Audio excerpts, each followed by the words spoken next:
Shut up.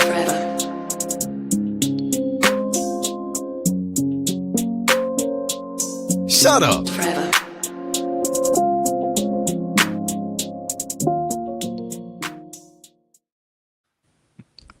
Hi. Right. Yeah. Feel more efficient.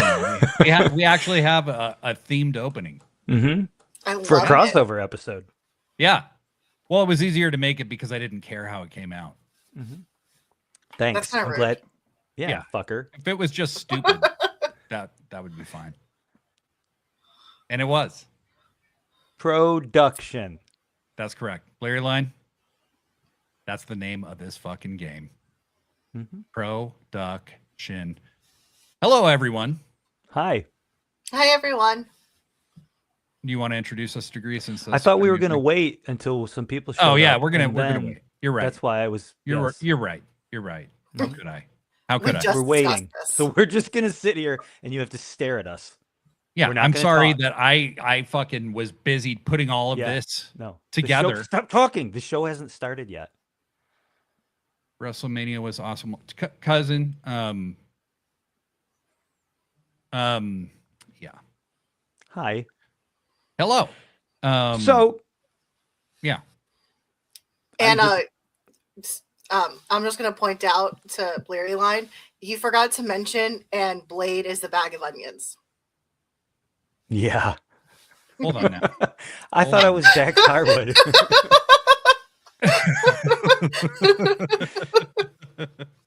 Well, the mustache isn't as pronounced anymore.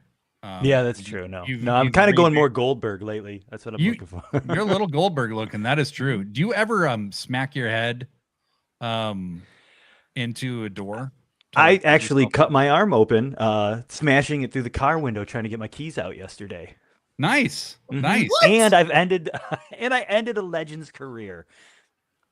Very good. Very Yeah, good. that's my goal. It wasn't Bret Hart because his career was already ended. But Yeah. That went over my head. yeah. Wah, wah, wah. Justin in the chat. Hello, hello. I'm at work, but gotta say hi. Fuck yeah. Listen on in the Hello. background. Because that's what we thank do you. when we're at work.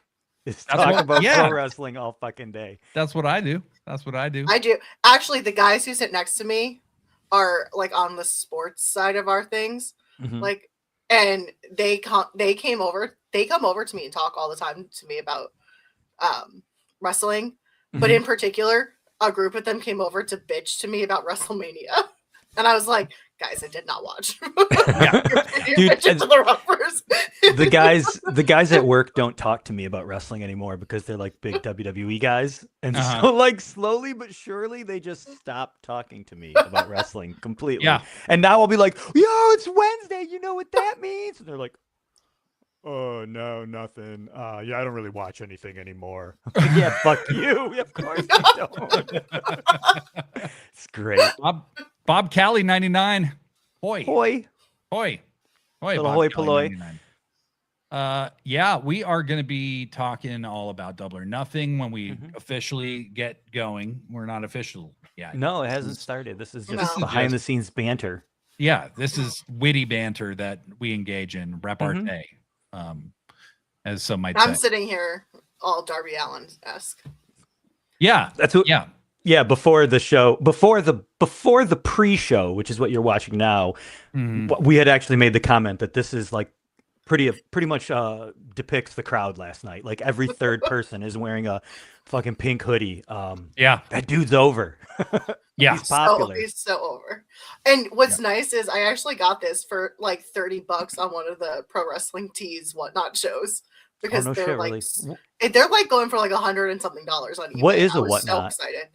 It's What is like that? an auction site. Like it's like Okay. an app where people like they'll do auctions and shit. So is it run? Is it Pro Danhausen's- Wrestling Tees that runs it? Yeah. Or okay. Yeah. Cole It's- Cabana has it on his own show. Oh shit. Okay. It's basically And it's- Danhausen's homepage. That's his website because Yeah. he's auctioned so much shit on whatnot. Oh. It's crazy. I'm surprised. Yeah, he's not the face of Pro Wrestling Tees. Like when you're in Cabana? the city, there's the big billboard with Colt Cabana like doing this, Mhm. you know, and it's like it's like there's it's the whatever Willis Tower, the Sears Tower, and there's Colt Cabana, you know, Mhm. and it's not Danhausen, no. I love that. I love that in particular that someone, whenever he's home, has to drive by that. What's that? When someone's home and he has to drive by that and gets reminded that it's cold every time. Phil. Oh, that's great. Yeah. A certain Chicago-made jerk. None of my coworkers talk to me about wrestling. Then again, I'm unemployed. Yeah, cousin. Probably gonna stay that way for the foreseeable future, is my guess. What's that? His unemployment, or that no one's gonna talk to him about wrestling? I'm probably both. Probably both. But I feel like someone's a little mad that a certain manager showed his true colors again. Oh, who, Don? You think that made me mad? Yeah. What about it? Yeah. Do you think that made me mad? It's been on, Don is going to turn on everyone. He's going to turn on me, too. I know that. See, that's why I already turned on him again. I have a great Don Callis story when we get there later today. Our friend BJ Dixon's in the chat. Hey. What up, buddy? Is it time to start yet? Yeah, let's just start. Hello, everybody, and welcome back to a brand new first episode of, what is it called? Shut Up Forever. I'm your host, the toast of the third coast, Professor Degree. With me today is the digital doler of justice and online gunslinger, Books and Bodyslams. Books, how are you doing today? I'm great. I was taking out some Vincels this morning, so I'm on cloud 9.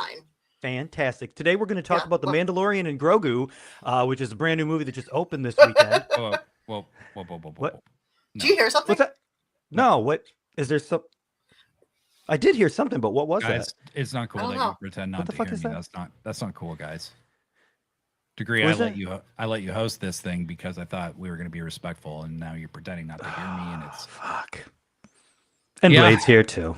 You guys, come on! If I wasn't here, it wouldn't exist. We wouldn't have a live stream. Right. That's true. I guess. And also, I think there's some people who didn't see it now. So now I want to play it again because I had spent 15 minutes making this. Yeah. I know, this is putting me to sleep. The branded intro.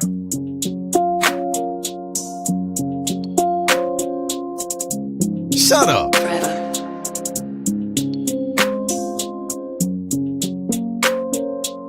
Shut up.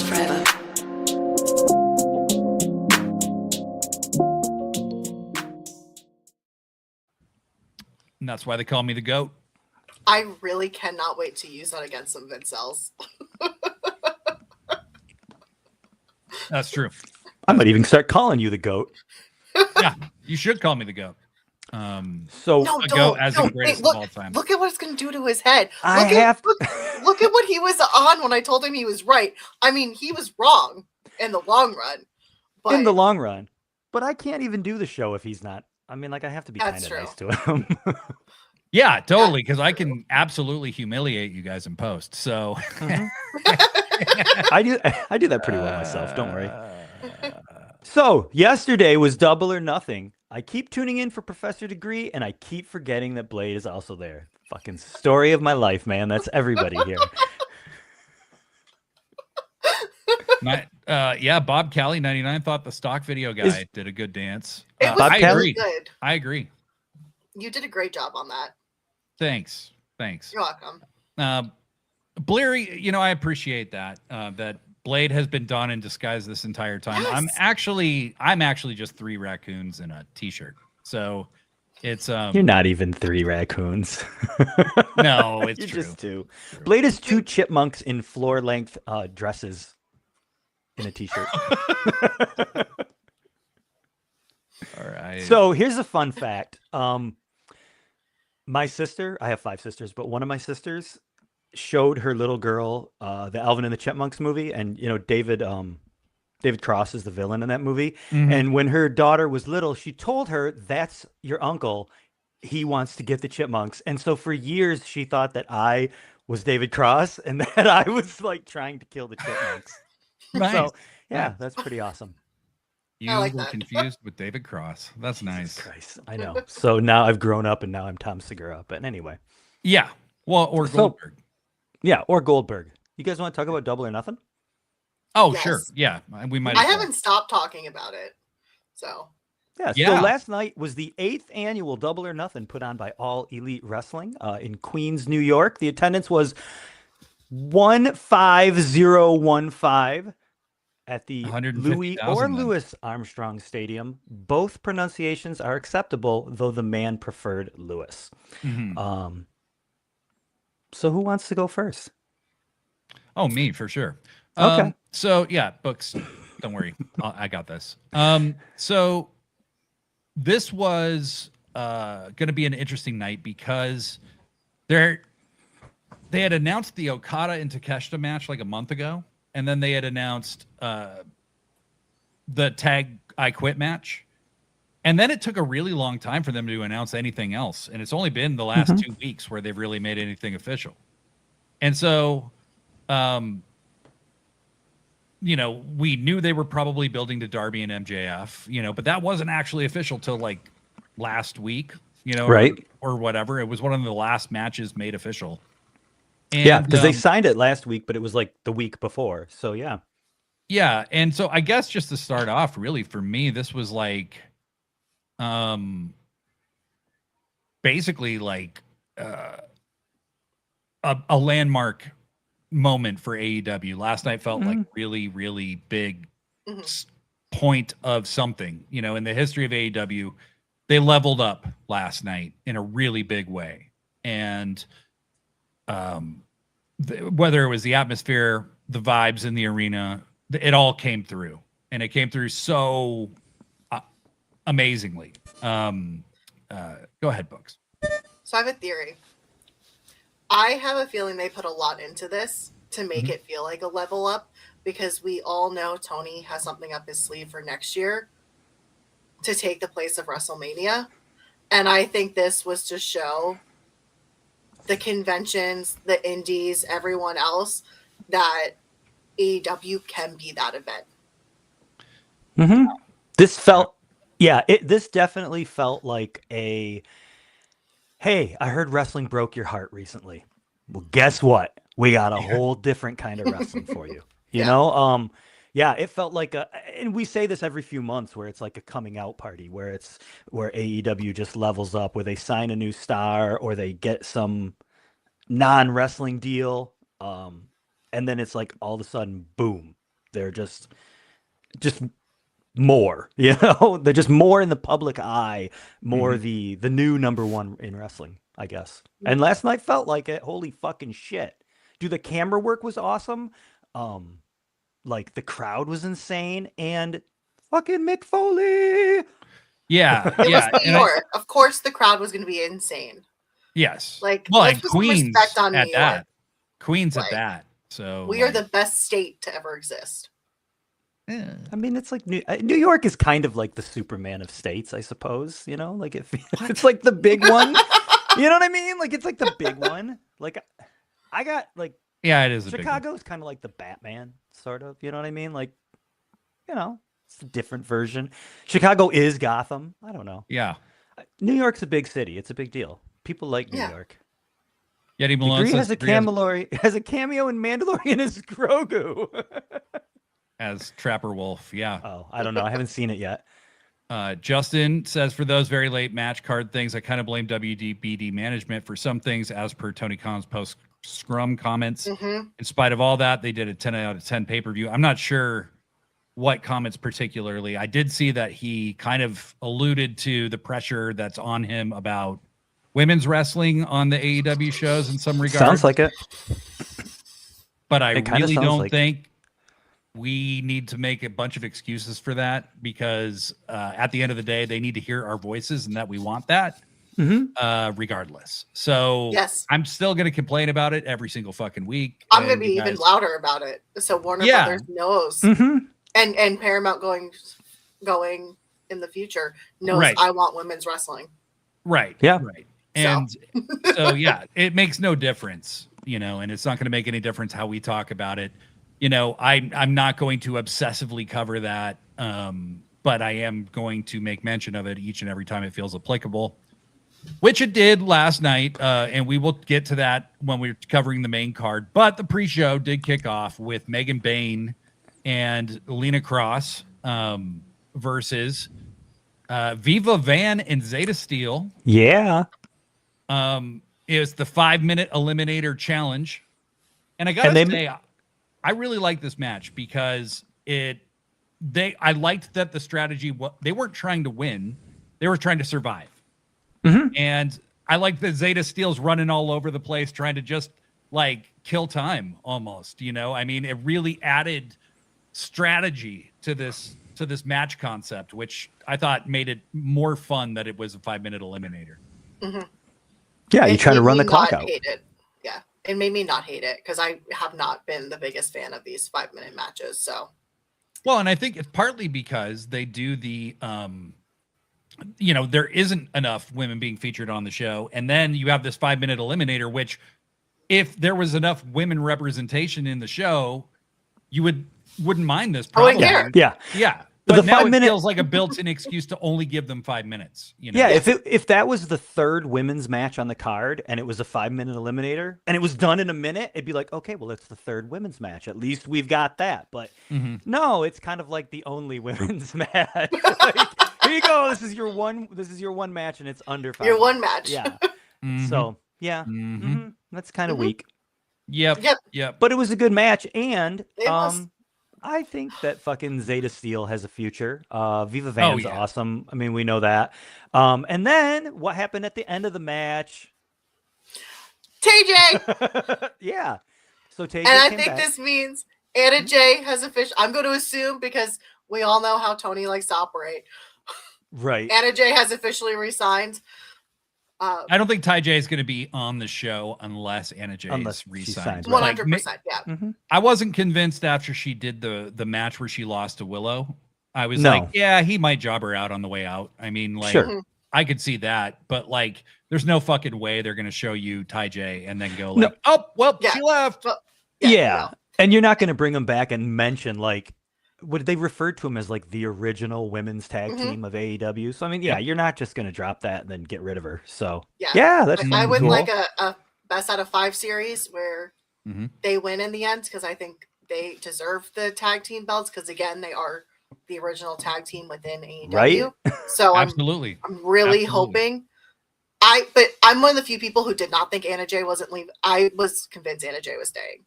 I was I didn't think the push Jack Perry keeps getting in his relationship with the Bucks. I was like, there's no way that they're not doing everything they can to keep her. There's also a sentimentality about her character that, because of her association with the Dark Order and Brody Lee and like all of that, that she's not going to have anywhere else. And without that, would she be as over? I don't know. I'm not saying she wouldn't. But I don't know that Anna Jay as a worker alone and on personality alone and in a brand new situation with a brand new name, God only knows what they'd fucking name her. But, I just don't know if she Lana Kay. Yeah, she'd be starting over, and I don't think that makes a lot of sense. Now, before we get to the next match, let's catch up with the chat because Mick Foley was heavily involved at the end of the pre-show. Yeah. So let's read these. Blurry Line mentions that New York City showed up last night too. Absolutely. And that Blurry Line did say to me last night, felt like WrestleMania. It did. And it did. We're going to talk a lot about that because on a smaller, it felt like the WrestleMania from WrestleMania 25.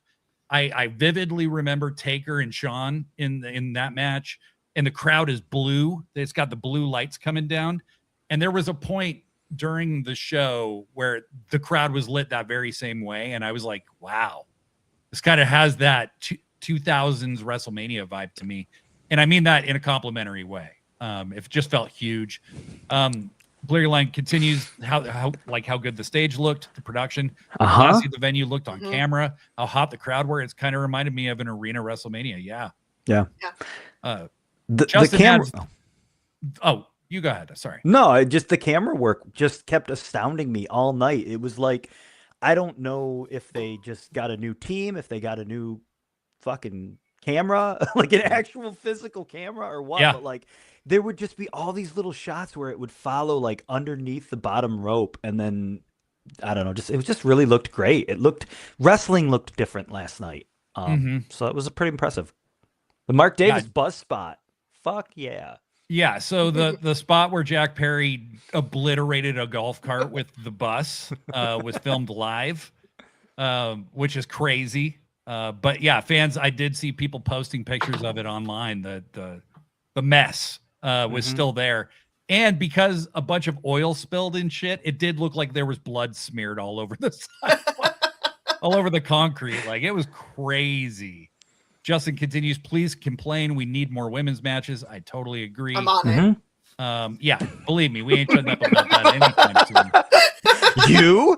Yeah. Me? No. Never. Yeah. Mildly outspoken. Our homie Books and Rorausha, Sup Sickos, just stopping by to show y'all love. Even updated my name so y'all can recognize me. LOL. Yay. Yes. Awesome pay-per-view. The scrum had me feeling lukewarm about some things and not just the audio.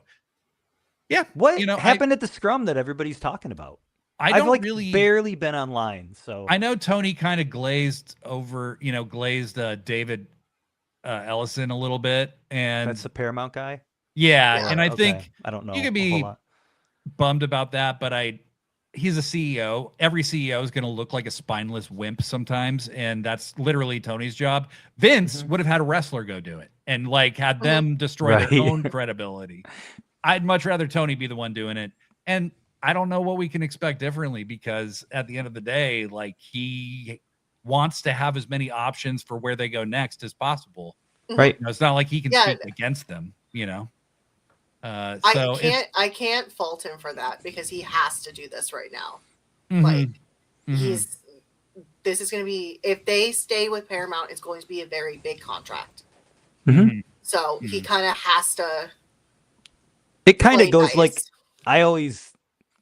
like, we all love Tony Khan, and he's this lovable little goofball, and obviously he's given us this amazing gift of wrestling, but like, don't put him on too high of a pedestal, because he's still a businessman. He's still a billionaire. He's still a CEO. He's still going to do all that shit, God bless him, but yeah. No, I appreciate Tony, but I don't hold him on this pedestal of virtue at all. Like, there is probably a lot we don't hear about. Yeah. Well, and there is probably a lot we don't hear about too.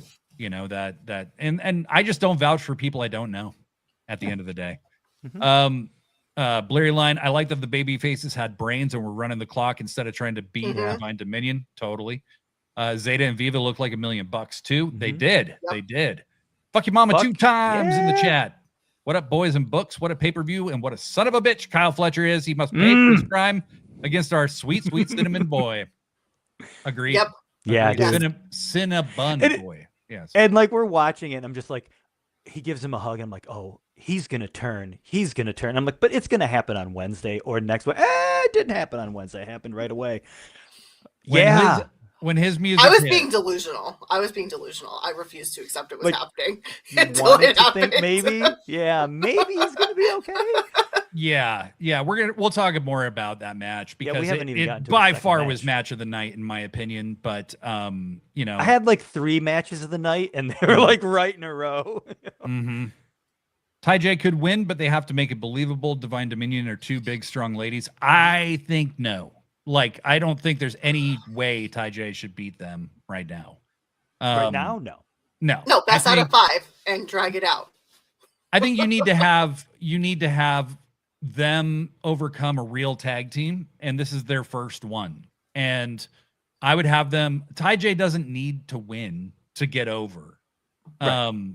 They can get over in spite of losing. By just showing more than anybody else has been able to muster against Divine Dominion, because I still think the money is in the Brawling Birds versus Divine Dominion personally. And that'll Down be the road. All in. I think that's an all-in match. Yeah. Well, all the British people are going to win at all in, right? Yeah, exactly. Exactly.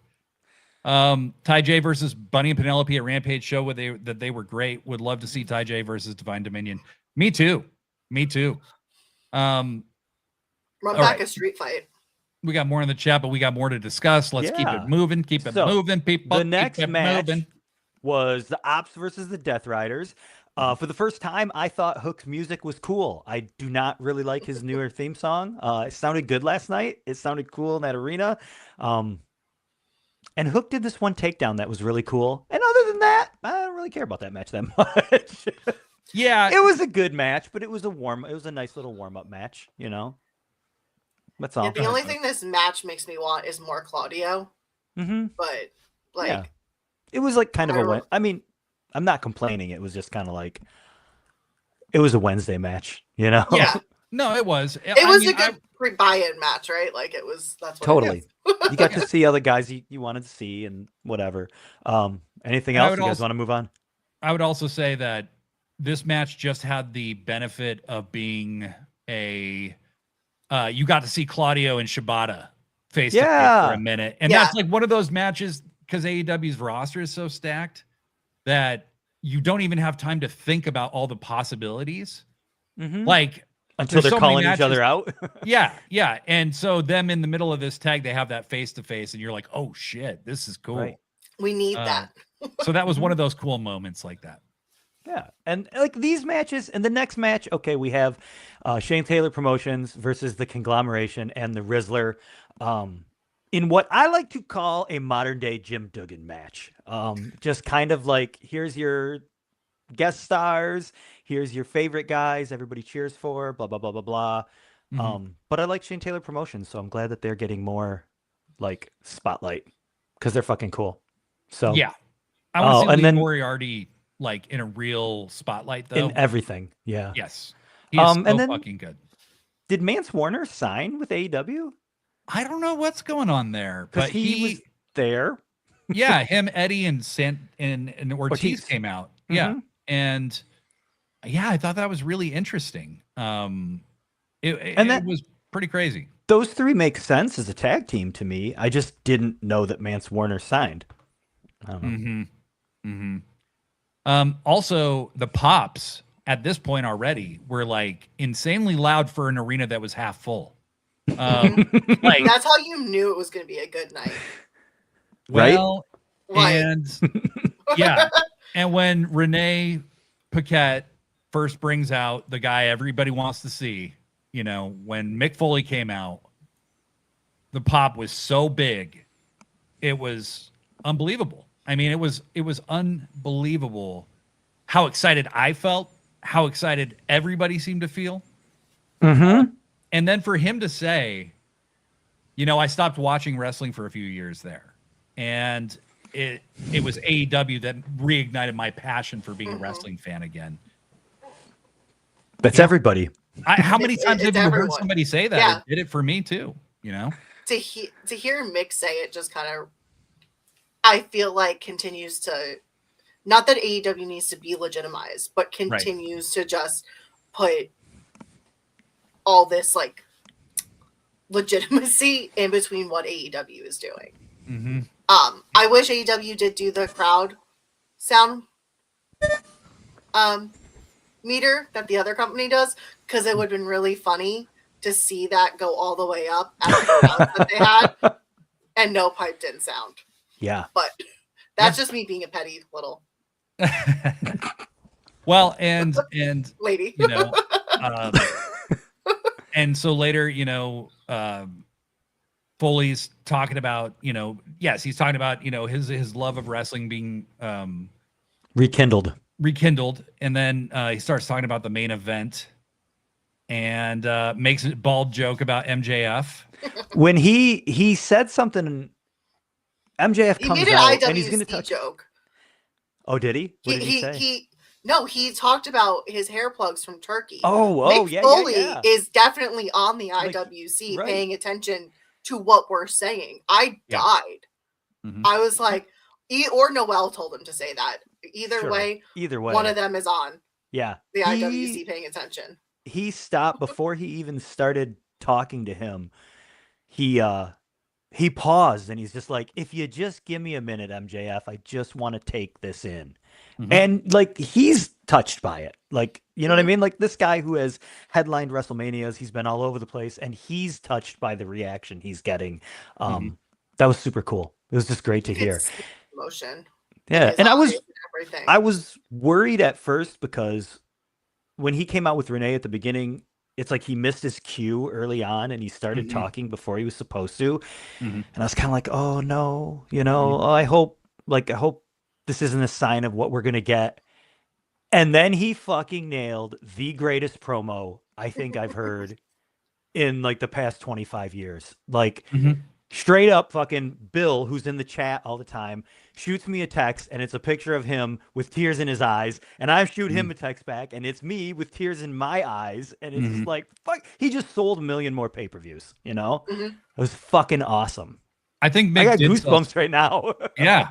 I think Mick did sell some pay-per-views, quite He honestly. definitely did. If you're watching that on YouTube, you're like, fuck, man. Like, I really kind of want to see where this goes, And so MJF comes out. They have a little exchange. Foley makes the hair plug comments. MJF, makes a comment that Foley lost a ton. Like, I don't need any advice from you, old man, And then Foley goes, I did lose a lot, but Darby Allin beat your ass in 2 minutes and 40 seconds. Like, I mean, that's not a defeat. That's humiliation. Yeah. And MJF hauls off and kicks him in the nuts. I love the way MJF does nut shots because you never really see him coming because he doesn't wind up. His foot just goes straight forward. And Foley takes a nut shot. Darby runs out. And then Foley cuts that amazing promo and he says, win one for the weird ones. Yeah. Yeah. That should be a shirt. That should be a shirt. It should. I really hope it is a shirt because I want it. Yeah. That I think every single one of us heard that and felt that in our souls. Yeah. And Yes. It was incredible. Degree, you got anything on that?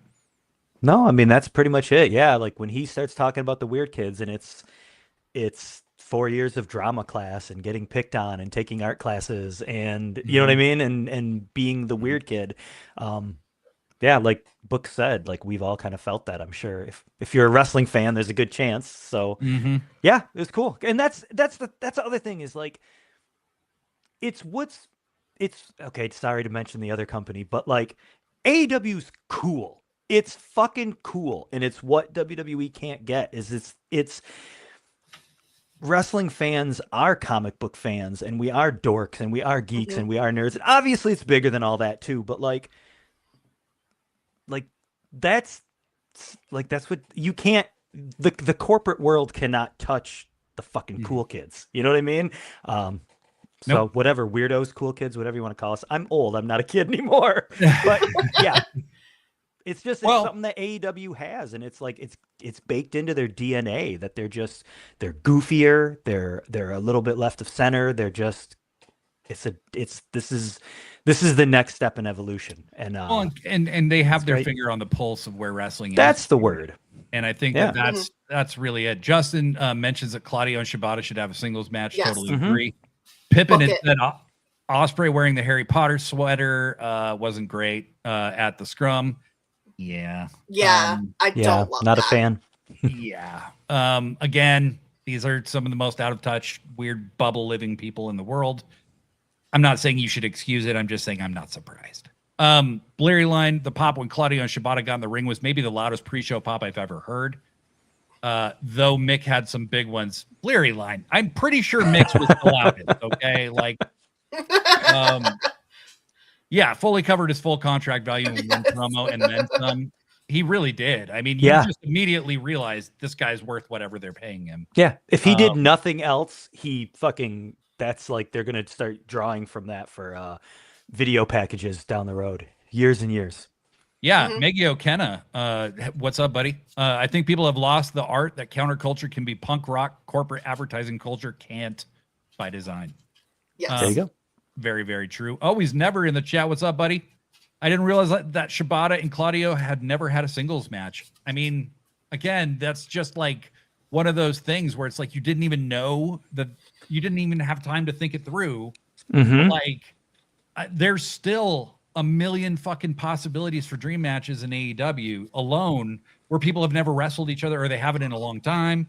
They never have an AEW. You know, I mean, the list could just go on and on and on and on and on. But I think they did a great job because the matches ended pretty early. By the way, we got to mention in that conglomeration and Big Boom AJ match, They have the Coke.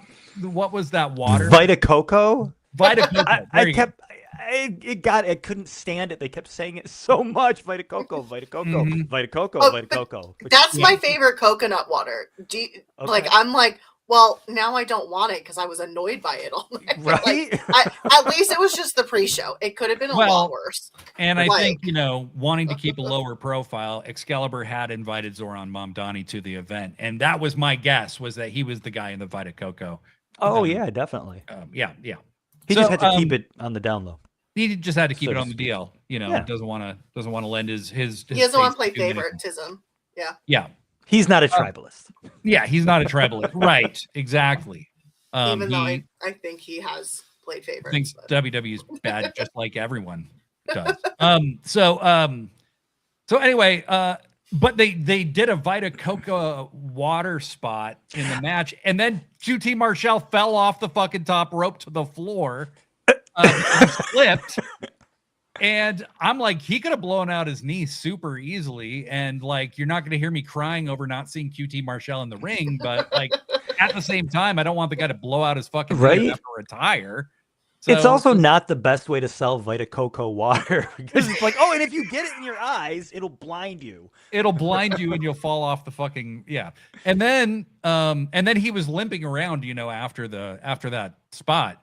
And then I think that what happened after? Oh yeah, then they did this big suplex spot, and then Big Boom AJ looks like fucking he just got bladed by fucking Bruiser Brody. Like he just it looked like his face exploded in the ring. So for something happened in that match, but those guys are looking I don't know up. It's the fucking Rizzler, man.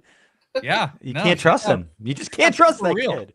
Yeah, I know. Somebody shot on fucking Big Boom AJ in the match. Always never says I wasn't someone that was clamoring for Foley to be in AEW, but that promo was dope. Absolutely. Mm-hmm. I think his personality just fits the vibe of AEW. He's one of those guys you can just see.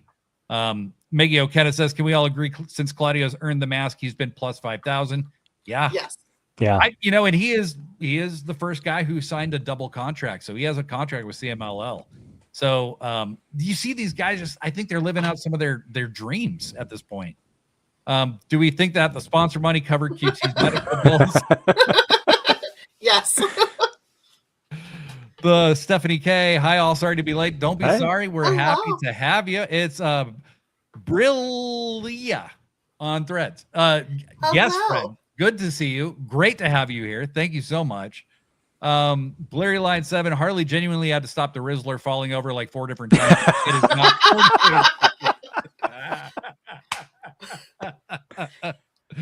Can I say something really bad right now? He probably was also not complaining and might have been faking. Yeah. Who knows? Totally. There was that one weird part where like Harley and the tall, I can't remember the super tall lady. They were both like doing like little poses for the Rizzler, and I'm like, what are we doing here? Yeah, that was a little weird. I didn't catch that. Yeah, it's like they're showing off for the Rizzler, and I'm like, he's a child. Like, think about this. Very, very grown women. Like a little weird. Very grown. Very grown women. And I don't know. So anyway, match ends, and then they just did a great job creating this sense of chaos with that MJF and Darby and Foley thing. Mm-hmm. I thought it might play into what happened later in the show, and it didn't. But I still think that there is more that can happen from it. Sure. Time. I love that. I love that AEW is so good at planning little tidbits that may pay off or they may not. It's like David Lynch. Like he'll show you something that's very intriguing and you'll be like, ooh, wow. And then realize later it meant nothing. And then right. But if they want it to, it does. But if they want it to, it'll mean a lot. Yes. Yeah. Yes. It's like a good long fantasy novel. Yeah. Should we talk about the pay-per-view or just the pre-show today? Yeah, that's a good point. We spent quite a long time on it. Yes. So let's get into the pay-per-view. So the first match, was there anything before the first match? No, not Nothing. really. No. No. Okay. So we have Cope and Christian versus FTR. What is it? Street Can fight? we call them by their correct name? Team Daddy? Why are we Team not? Why Daddy. was it not caught on yet? I think you guys might make it happen. I saw a lot of people calling Cope and Christian daddy on the top line last night. So Team Daddy versus FTR. If Cope and Christian don't win, they can never team again, right? For the history, for the rest of time. And I gotta say, dude, like Cope must feel so good every time he goes out there and the crowd fucking sings his song like that. You know what I mean? Like, it's gotta just make you feel great. It's like the biggest pat on the back. You know what I mean? One day we're gonna find out that the Rizzler was a 35-year-old with a wife and kids. Yeah. You know, he hasn't really aged since we first saw him. No, he just looked the complete same. So he might, he could be. So the match starts. I think remember that little muscular kid that was giving Chris Jericho the finger that one time? Yeah. I think that kid was in the crowd. Okay. Possibly. I thought I saw them. The crowd was really loud. I mean, do you want me to keep going with my notes? My notes are all like, Edge looks like Old Man River, and the crowd was chanting, "Who's your daddy?" Yeah, so that was in my notes too. Okay. I loved the "Who's your daddy" chant. That was when he brought out the belt, right, and started whipping him with the belt. Yeah. Awesome. Well, and then I loved Dak's reaction to the barbed wire on the rope, and you just see his face. God, that was such a good shot. That was such good facial expressions on Dax. I was dying. Yeah, like, he it totally also made me. I'm a fucking freak. That's like, oh yes, show me more pain. Right? Yeah. He knew where the camera was at all times, like, and was taking advantage of that. That was great. Well, and it was this match could have main evented a pay-per-view. It could have main evented this show. If you had put it in the main event, people might have been like, I don't know about that. But honestly, once they saw the match, they probably would have been just fine with that. So it was a true sicko shit match. It was, and it's a great match. And then finally Stokely makes his presence known and interferes. And I literally said in a group thread, cue Beth. And right when I hit send, her music hit. And it was like, you just know Beth's coming out, you know? Yeah. And she comes out. I believe some of her attire was a tribute to Luna Vachon, I believe. But even if not, she kind of reminded me of Luna Vachon one way or the other. I can see that. Cool either way. And she kicks a bunch of ass. And then there is a whole bunch of other fucking crazy shit that happens in this. She got thrown into those fucking stairs so hard. I know. So hard. I was actually like, worried shit, for a dude, second. she's dead. I know. I know. I hope she was. She wasn't bleeding, so I assume she protected herself enough. But holy cow, that looks scary. No, and that looked real scary. This is your very first match on the show, and you have disassembled the ring by the end of the match. You know, like you haven't even gotten into it yet. You know, it was true sicko shit. They just were like, we're starting off with a fucking bang. Yep. When Beth got Spike, that personally did something to my my chemistry, and I was like, I want to see more women carry Spike around because it feels like sweet, sweet justice. Totally. Totally. Yeah. I'll call him father. Yeah. Yeah. Oh, sorry. ABM 5119. That's not an out loud thought. Yeah. Well, it's whatever that Spike did to your brain. That's why you've been so salty online today, isn't it? Yeah. I am not doing anything to make myself look taller. I am a very short man. Fuck you, Mamba 2 times. Their real name is the CNC Wrestling Factory. Yeah, that's what I've been calling them. Blurry Line 7. They did such a good job of setting this match stipulation up, especially when Beth comes out and basically FTR tried to force Cope to choose between his tag partner and his family. Very good stuff. Jokes on them, though. They're all family. So. Yeah. Right. Well, and the other part too was like they had eliminated Cope with that spike pile driver on the table. And Cope's out, and then they have Christian all to themselves, and they put their mic in front of Christian, and he's like, banged your mother. Right. The best That part shit was was that great. then Tony Khan Mm-hmm. went on and said something about banging mothers on X or something, typing up the wow. pay-per-view. I'm Oh, like, yeah. He this said, is- justified, was- I banged your mother chant. Right? Yeah. And the crowd takes 1 second. Yeah, we're gonna chant that. Yeah, we're gonna totally. do that. And it's Queens, baby. I mean, they're going with it. Benny the Bear in the chat. Hey, all, Beth still throws some great punches. Wow. Yeah, she really does. Bob Callie says Beth was looking jacked as hell, and also flaming table. Which, Yeah. let's get into Yes. that. So everybody has taken at least one bump in this match where I was like worried they weren't okay.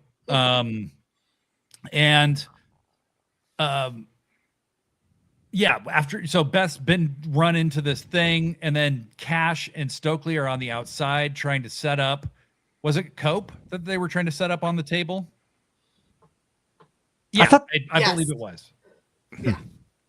Well, they were trying to set somebody up on the table. I thought they were gonna. And- I thought the intention was to put Beth through the table, but maybe not. Oh, it might have been Beth. You're right. It 'Cause might have it's been like Beth. right she after was on she the came outside out- of the ropes, but I think originally it was someone else, and then Yeah, something okay. else happened, and then the But the- Beth spot started. The way they did the camera work was so great because you see them spreading all the, gasoline. This is a callback to the table spot with Foley from WrestleMania and Edge like forever ago. And then they move away from them. They get away from who, let's just say it was Beth for the sake of argument. It's Beth. They move. Yeah, it was Beth. So they were going to put Beth through the table. That's the truly sinister, evil shit they were going to do. Mhm. And they light the table on fire. It goes up like fucking crazy. They got Beth. They're going to try and use her. The camera cuts away to show something up close. And by the time you cut back, Beth's already moved. And Right. she pulled Stokely in the way. And Stokely takes the burning table spot. And his jacket is on fire. It's melting. Wow. Yeah. Wow. Such a good spot. It was such a good spot. And it's just I- what you've been waiting for so long. It was the ultimate They- storytelling comeuppance. I thought that was really great. They finally got their due desserts, and Yes. fuck It's the been a- revival. I'm so fucking happy. Yeah. And it really, Yeah. it's been a year in the making that they've been owed one, and so that was really cool. Yeah, Stoke going through a table is a great like Bobby Heenan in a weasel suit moment, where Yeah.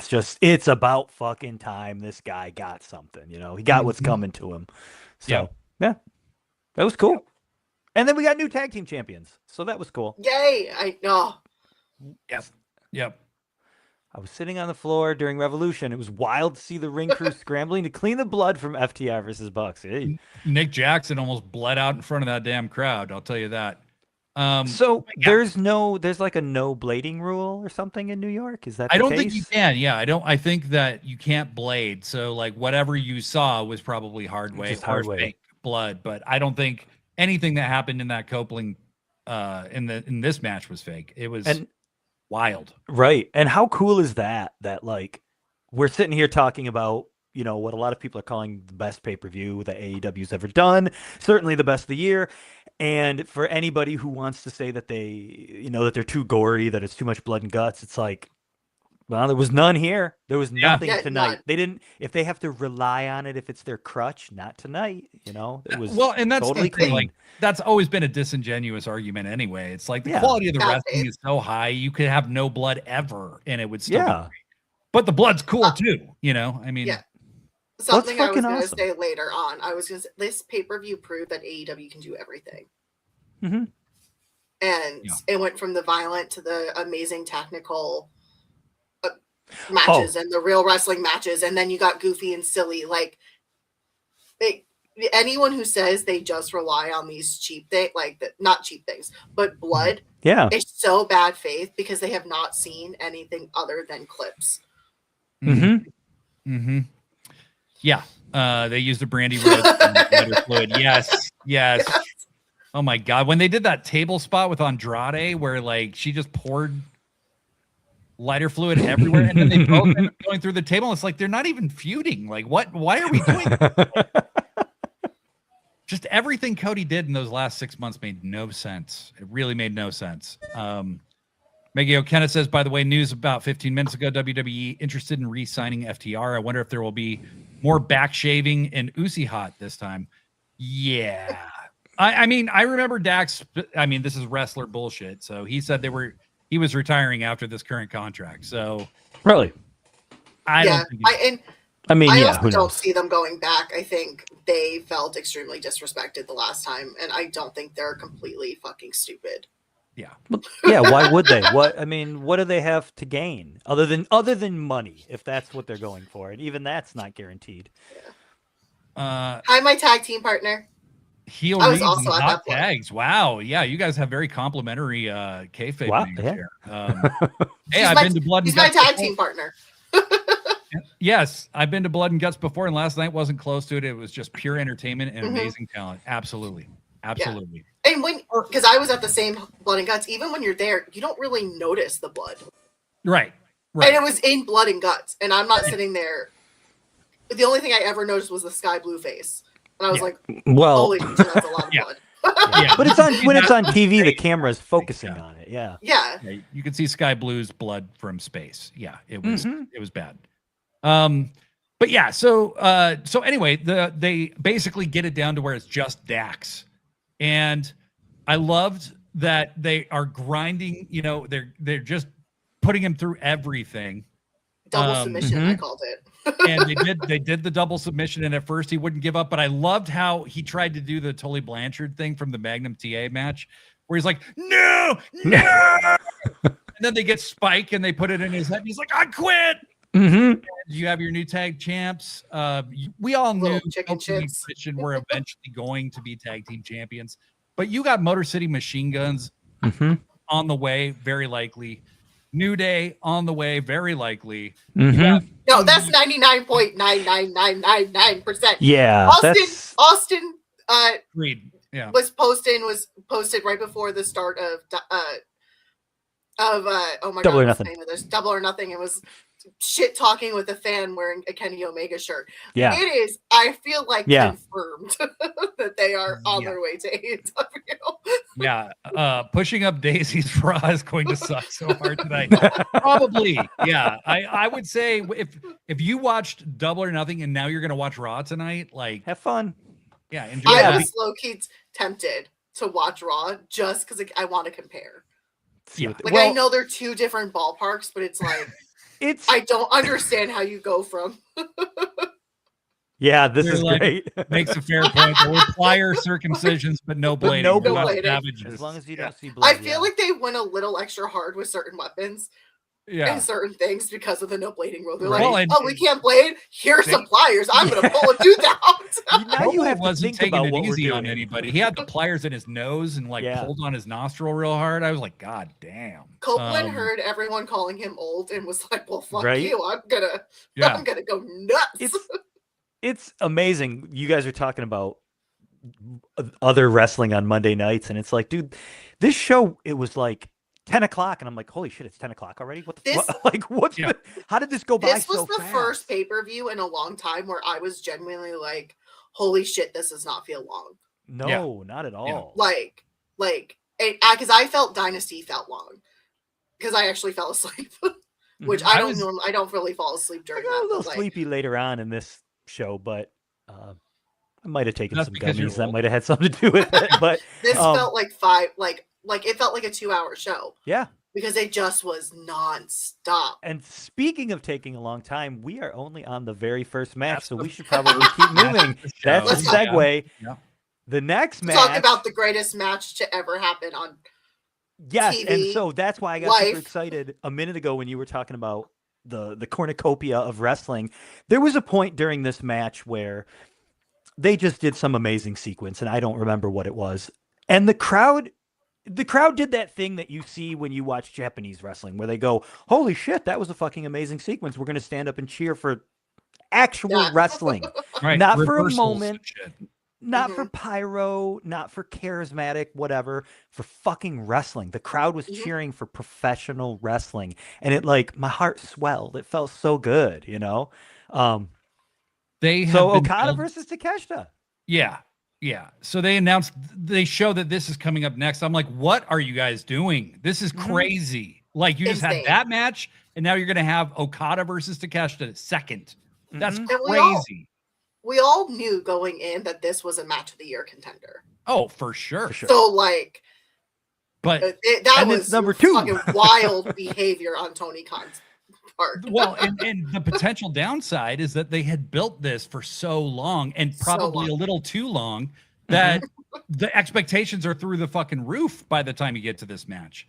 And they delivered and exceeded my expectations in every single way. They showed this amazing video of Takeshita before they got in. He's speaking in Japanese, shot beautifully. They did the Arnold fist. Yeah. Isn't that show Arnold? Isn't that what that's called? I believe so, yes. But they you know, I was hyped. So Takeshita comes down, and then Okada comes down, and you've got Don Callis at ringside. And I gotta say, for the most part, during the match, Don didn't show a lot of favoritism. I mean, he told Okada, hey, don't tombstone him on the mat outside because I got to make money from him. Yeah, exactly. Yeah. He didn't care Which about just the shows what Don Callis only cares about. Books. I've known that the whole time. I said he turns on literally everyone. He's going to turn on me too. We're good right now. And he's not even probably on your side at this point, Blade. I wait for my inevitable demise. He clearly You're made waiting for fun your of phone you. call. He made fun of you once. I bet he did. Yeah. Well, no, he Oh, did. he did. On That's TV. right. But I don't look like an in-process circumcision, so I can take it. And Don does. So, I mean, this is just like two gladiators that are equally matched, going at it in their primes. It's felt everything fucking you could big. Yeah, it just felt massive. It felt massive. The crowd just added to everything. The reversals I called were insane. it pure wrestling awesomeness because I didn't know how else to describe it. It was just, it was pure wrestling, and it was fucking amazing. Yeah, and then you guys are going to be shocked, but in the preview of this show, I got the prediction wrong on this one. I thought Takeshita might lose as a result of being turned on by the Don Callis family. I thought that too, remember what actually. I said. I think I had Takeshita. I had don't Okada. No, remember. you agreed That with was me. what- No, I have you on tape. You agreed with That's me. because you tried to convince me otherwise. I agreed with you too. Yeah. My heart was telling me Takeshita, and then I talked to you, and you messed with my head. Oh, you're gonna blame me just like you always blame Don. You know, you see how this works? You see how this works? We're all just scapegoats for you. I'm witness to it this time. Yeah. So yeah, see, Degree, you have to validate me going forward. Just this once. It's the only. Even I just don't have a this show once. without him. Could you please validate me, please? So anyway, No, so, you were right. You were right. Okay. I'm pretty. Again, It's the all right? only. It's the only. You time weren't right 2 weeks ago. I take that one back. I'm But I actually didn't right about literally predictions. right about being wrong, and that you were also wrong. That's what I'm Yes, right I about. was. So You're okay. right. In my head, though, if I actually put my predictions out there, it would have been Takeshita. This is why I'm glad we do it this way, is because I have you all on record, and nobody can change after the fact. Yeah. So these guys beat the living piss out of each other, but everything was so fluid. It's kind of like Steamboat and Flair, or like one of those just where they're Would you call it steambotion? Steambotion. Yes. Which is Yes. a word in the dictionary. Yes, it's in the dictionary. I invented Steambotion. Yes, that's correct. Have we but- checked on Dave Meltzer? Is Dave Meltzer still alive? Fuck You Mama 2 Times There you says go. my two favorite wrestlers had the match we were all begging for since the first interaction. Absolutely match of the year, 6 stars. They've got to give that an easy dude. 5. I mean, but probably more. If it doesn't get 6, we need to make sure Meltzer's. If it doesn't get 6, All it's just there. because it wasn't at the Tokyo Dome, right? Yeah. Yes. Kurt Jangle says you're all out of the will. I'm not. I'm still advocating for Don. I even know that Don's going to turn on me, and that's how And you're I'm ready to go. This was the match where my son and I are watching, as we often do on Wednesdays, and my wife is making a puzzle because she's a big puzzle maker. Okay, so she's just a few feet over, and finally, after years, I guess it's a long-term storyline in my own home. Finally, my wife just says, "So who is this Don Callis guy?" All I ever hear about is Don Callis. She's like, every single segment, it doesn't matter who's wrestling, it doesn't matter who's in the ring, who's out of the ring. Who is Don Callis? And finally, and I'm just like dying laughing. And I had to go into this like lengthy explanation of like, well, this is what Don's all about, and this and blah blah blah. Anyway, it was a learning experience for my whole family. Yeah. Heel reads and Hot Tag says they complemented each other very well in their wrestling. Yeah. They're Line 7, soulmates. yeah. Yeah. Given how late this match was, how delayed it kept feeling, they had so much to live up to, and they did. Yeah. Jangle says, honestly, Okada's best match in AEW by far. By far. I don't think it's even close. Yeah. Really. It kind of gives me, because I don't think we were completely disappointed in Omega and Okada, but it gives me hope that when we do get round 7, the tiebreaker, that it could be at this level. Yeah. No, and after seeing Kenny in action last night, I gave me a lot of hope too. Yeah. I told you guys Kenny was fucking around with us last year. I mean, I know he said he came back too soon. You know, he has copped to that. And he said when he came back against Gabe Kidd, that was way too soon. And that he should have been out way longer. But he looked great in that match. Not in every match sense, but in that one he sure did. Yeah, he did. He looked great in that match because he could go all out because he hadn't taken any damage. And then, but then he like wrestled a bunch in a short period of time, and then he started taking long periods between matches. And he started looking a little rougher. Yeah. Yeah, he started looking rough. He couldn't do his stuff. No, Yeah.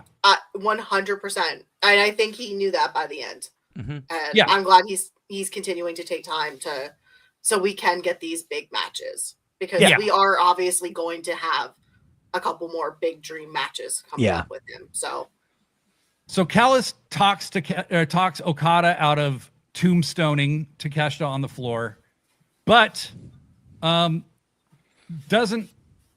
is way too late to the party to try and keep Takeshita from brain-bustering Okada on the floor. And that wasn't even close to the end of the match. They kept going back and forth. They get to that classic New Japan Okada thing where this guy's just looking for one or two moves. He's going to hit that drop kick every time.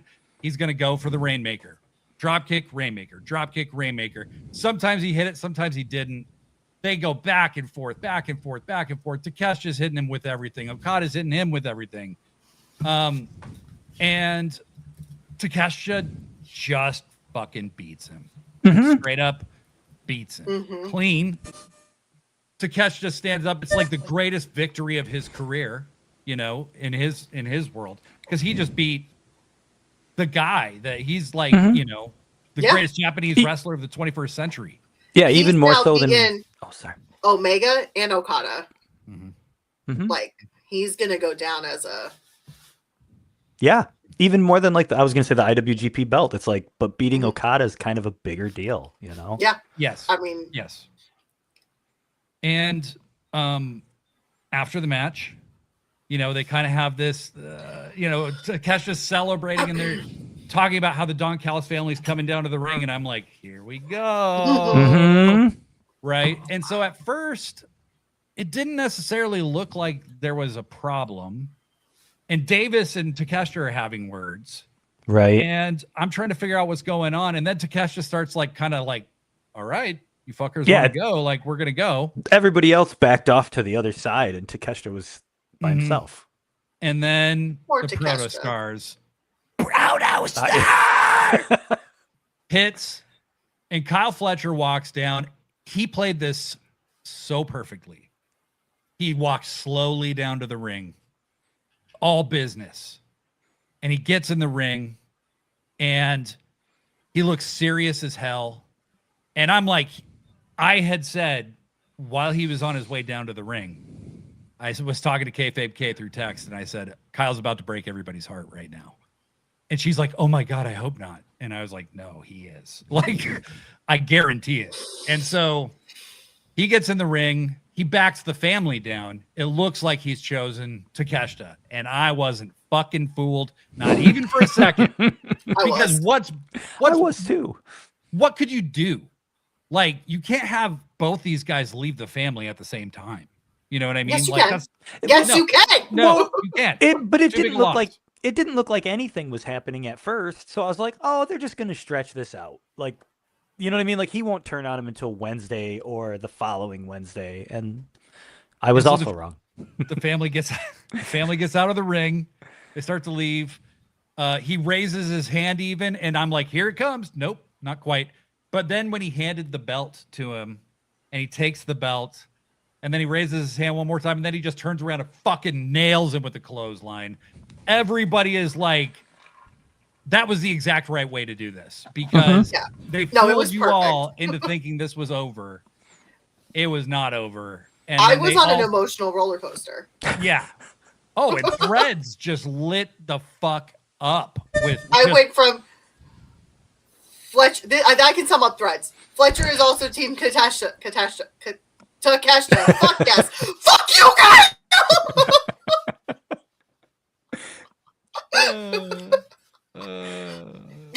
With the squeak and all, because that was the genuine reaction. Was fuck you, Kyle. Yeah.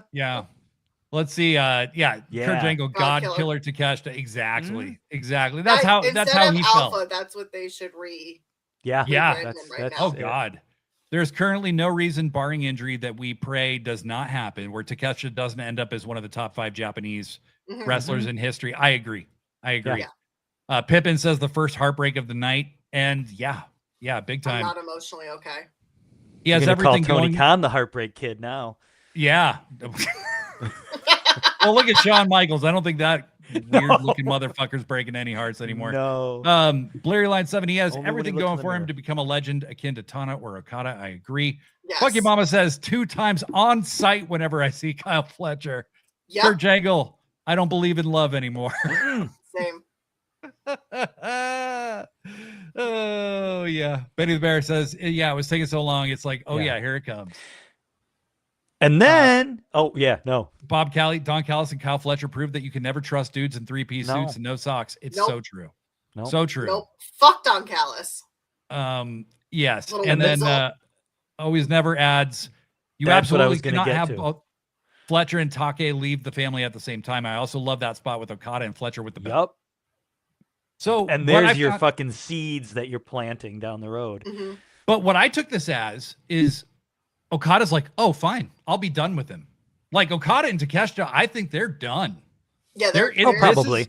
This is about Fletcher and Takeshita now over the international title. The international title can finally start to feel like what it felt like a year ago, Right. where it was the second most important men's singles title. And or hear me out. Combine it with the fucking Continental and bring back the Unified that you made a big fucking deal over. yeah. The International Championship. Take is unifying the belts. He has to get his win back against Mox, and I don't fantasy book. You don't fantasy book, but that's a great point because Mox did beat him at the last show. So that's a good point. All right, we should probably move on. Yeah, we should, because we're only 3 matches in. It's gonna be a long show, guys. Sorry. It's gonna be a super long show because whatever. It was a 5-hour pay-per-view. Yeah, so if we go 3 hours, I mean that's about right. Some of these matches, we'll see. Whatever. The next match is a first-round match in the Owen Hart tournament. We have the Forever Champ Athena, who has not lost a match in her 77 of her last matches, versus Mina Shirakawa. 2 popular ladies. Never trust men who look like bedazzled penises.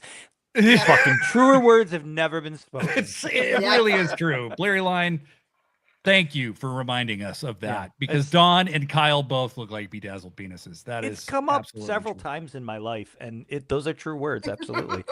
What? Mm-hmm. Okay, I'm going to jump ahead a teeny tiny little bit. What is the Pac-Man fever thing that Mina Shirakawa is doing? What? She kept doing this, like chomping. Remember Pac-Man fever? Remember that song?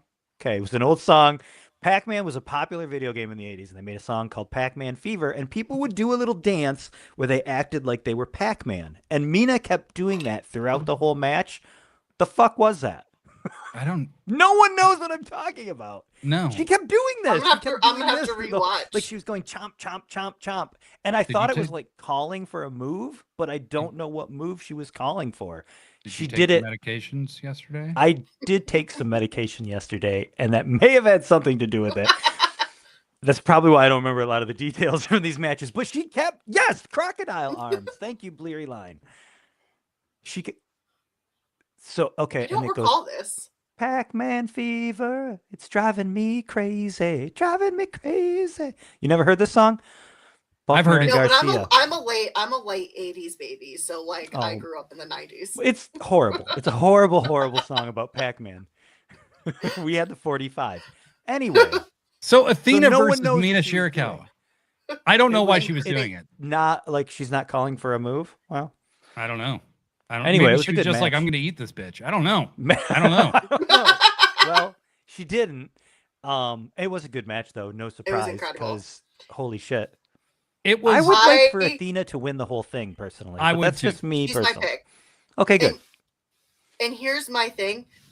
Move Athena up to the AEW roster now. You're down Willow. You're down Tony. Mm-hmm. You're down Mercedes. Mm-hmm. Athena's your girl. Yeah, Mm-hmm. I agree. I 100%. agree. And Stop then, fucking around. Put the belt on Athena. Push this girl right now. and continue developing the character of Sheeta and Stat and all Mhm. these other people that they are doing good work with. You know, like I Yeah. gotta say, Sheeta has been. It's like she's been under contract literally the entire run of AEW. Mhm. I feel like we're just getting to see a big A part of different- who she is. Yeah.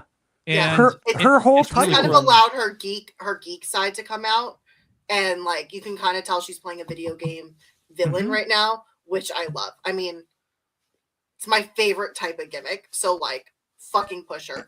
I hope they can now spend some time with Mina too, actually going back to what she was kind of alluding to, and that's finding Tony's killer. Put her in a full fucking whodunit gear. Like, fucking make a fun fucking segment. Like, Jesus Christ, it's not that hard. Yeah, Tony, Yeah. hire me. yeah, I know. Athena really has been on a heater lately. Benny the Bear says, she has. Mhm. She's as good in ring as anyone else in AEW. Period. She might be the best in ring that AEW has, and that's a huge compliment. Mhm. She is incredible, and it's not that I see ROH as the minor leagues. It's like it's holding her down at Yeah. this point, character wise. It's just holding her Mhm. down. Being champion for like 27 years doesn't matter at a certain point because there's nobody credible in that division anymore. So To you've take got her on. Yeah. you're muted, bud. Degree, you're muted. So this whole time I've actually been clearing my throat with my microphone on. No. No, I've we been have not. surprised I that- have not heard you. I've been Oh, surprised well, at no, how I think little. it's only been muted for like just a little teeny bit. It Yeah. doesn't matter. No, I was just agreeing with you. It doesn't matter. I was agreeing with both of you. Whatever the two of you said, I fucking agreed with. I will say, Yes. even Lance Storm has jumped in and said, "Get her out of ROH." Yeah. Like, Yeah, push her. I saw that comment. No. Because I will. Go ahead. she's just really super good. Like, why? Well, would and you She's she's the whole not- package. And yeah, she's why would you not utilize that? she's the kind of good that you can't be for very long. Right, Like dude. the That apex woman. of her ability. I have told this story every time Athena comes up, and I will tell it every time until the day I die. We were front row at a fucking Warrior Wrestling show in Chicago. Front row, and Athena sold a leg injury. I was 100% convinced. I'm like, shit, her career is over. This woman's never going to wrestle again. She's hurt herself, and I witnessed Athena's last match. And it was all a lie. It was a ruse. She's just incredible. She's so talented. Mhm. In every aspect of wrestling. Blurry Line makes a great point. Mina does deserve Mhm. a lot of praise for absolutely wrestling to Athena's level, and not many wrestlers on the planet and work to Athena's level. I agree. I think they Yeah. have great chemistry together. They have had a great match together before. And I think that with Mina, I mean, this woman as an in-ring competitor, the first time I ever saw her was in Stardom. She was not this. I mean, she was not even close to this. She has come so far in such a quick period of time and really, really raised her game. And I am a huge fan of Mina. And how I'd long love has to she see been her- in the business?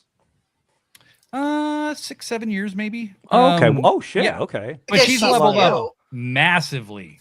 Wow. She okay. got in. She's in her late 30s though. She got in when she Mhm. was older. She's my So, she's my age. yeah. Which Yeah. if I knew that I could get into wrestling 5 years ago, Right. 6 years ago, I would have done it.